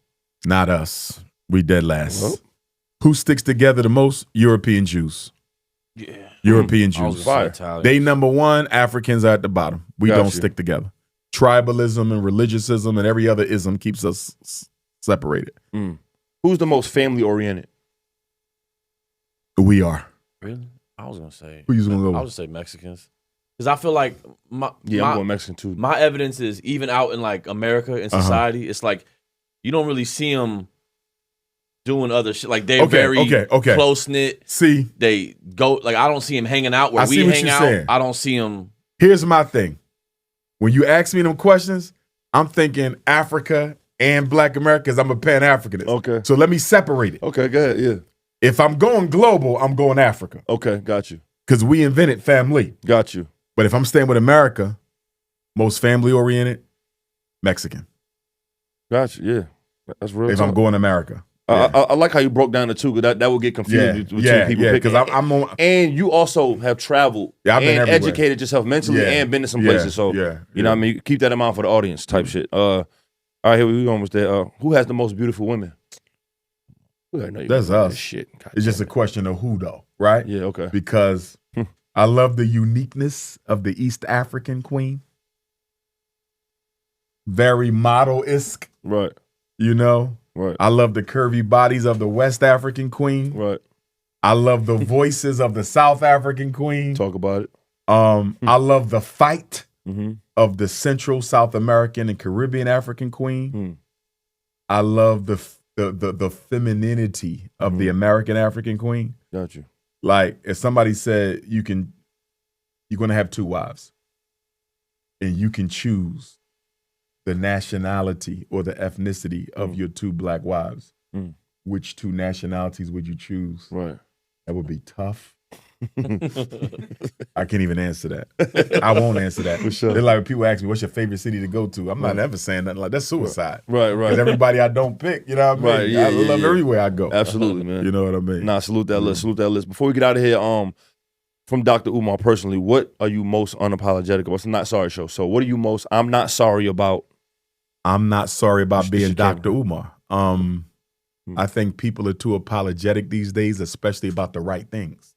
Like for what I do and what I stand for, what my mission is, I don't seek to hurt or harm. I don't seek to deny anyone the humanity or the opportunity to survive in this world. I'm just fighting for the liberation of African people, and no one should be offended by that. Right. So when I find people who are offended by it, even Black people Right. get offended by me fighting for Black liberation, Yeah. you know, then I know something wrong with them because the cause is divine, is just. You know, when I go places and people say, oh, he's a racist, he a bigot. My first question is, can you quote anything I've said so we can discuss it? Right. You know, because sometimes when I get invited to the universities, the presidents will call me into the office and say, you know, you're here because the students wanted you. Right. And we just want to make sure, you know, you're not going to drive a wedge between us. First of all, when I go to the college campus, I'm not bringing up LGBT. Right. Because I know y'all have them here. Right. You see what I'm saying? Yeah. And nothing I say, this is what I tell them. If you don't like what I say today, you never have to invite me back. Right. I've never been uninvited from a university after they heard me speak there. Got you. You follow me? Got you. Like they all afraid when I get, because they didn't heard the rumors. Oh, he gonna talk about the white people and call them devils and this. Is, no, I'm not. I don't do that. You feel me? Right. But the reputation based on misinformation precedes my visitation. Absolutely. You know what I mean? So I say after you hear me, if you got a problem with this, and then when it's over, they're like, oh man, that was good. I really enjoyed you. I didn't, bro. My life. I became a psychologist to help people. I ain't here to hurt nobody. For sure. Salute, brother, man. It was an honor to have you on here, man. Yes, sir. And hopefully we sit down again in the future, bro. For sure. One Appreciate love. it, man. Yeah, that was fire. All right, what's up, y'all? I want to thank everybody for tapping in with the Sorry Not Sorry show. Make sure you like, comment, and subscribe to the YouTube channel. We appreciate y'all. All right, and check out the official website, thesorrynotsorryshow.com. Oh, you're my fucking seat daddy, yeah? Get off my seat. All right, Get bro. out. Cut. It's my Cut, bro. Yeah, man, we got one of the good brothers in here I highly respect. Watch on a daily basis, man. Big Dr. Umar in the building. Peace and Pan-Africanism. You know what I'm saying? We're going to be real unapologetic as you always is today. Real not sorry. You know what I'm saying? Feeling good today, brother? Absolutely. All right, for sure. For sure. Now, we got a white man on the show. Is that cool? That's all right. All right. How you feel? Are you nervous? Great. Nah, hell no. Looking forward to this. Great combos, man. All right, for sure. Not sorry, show. We in the building. Let's get it.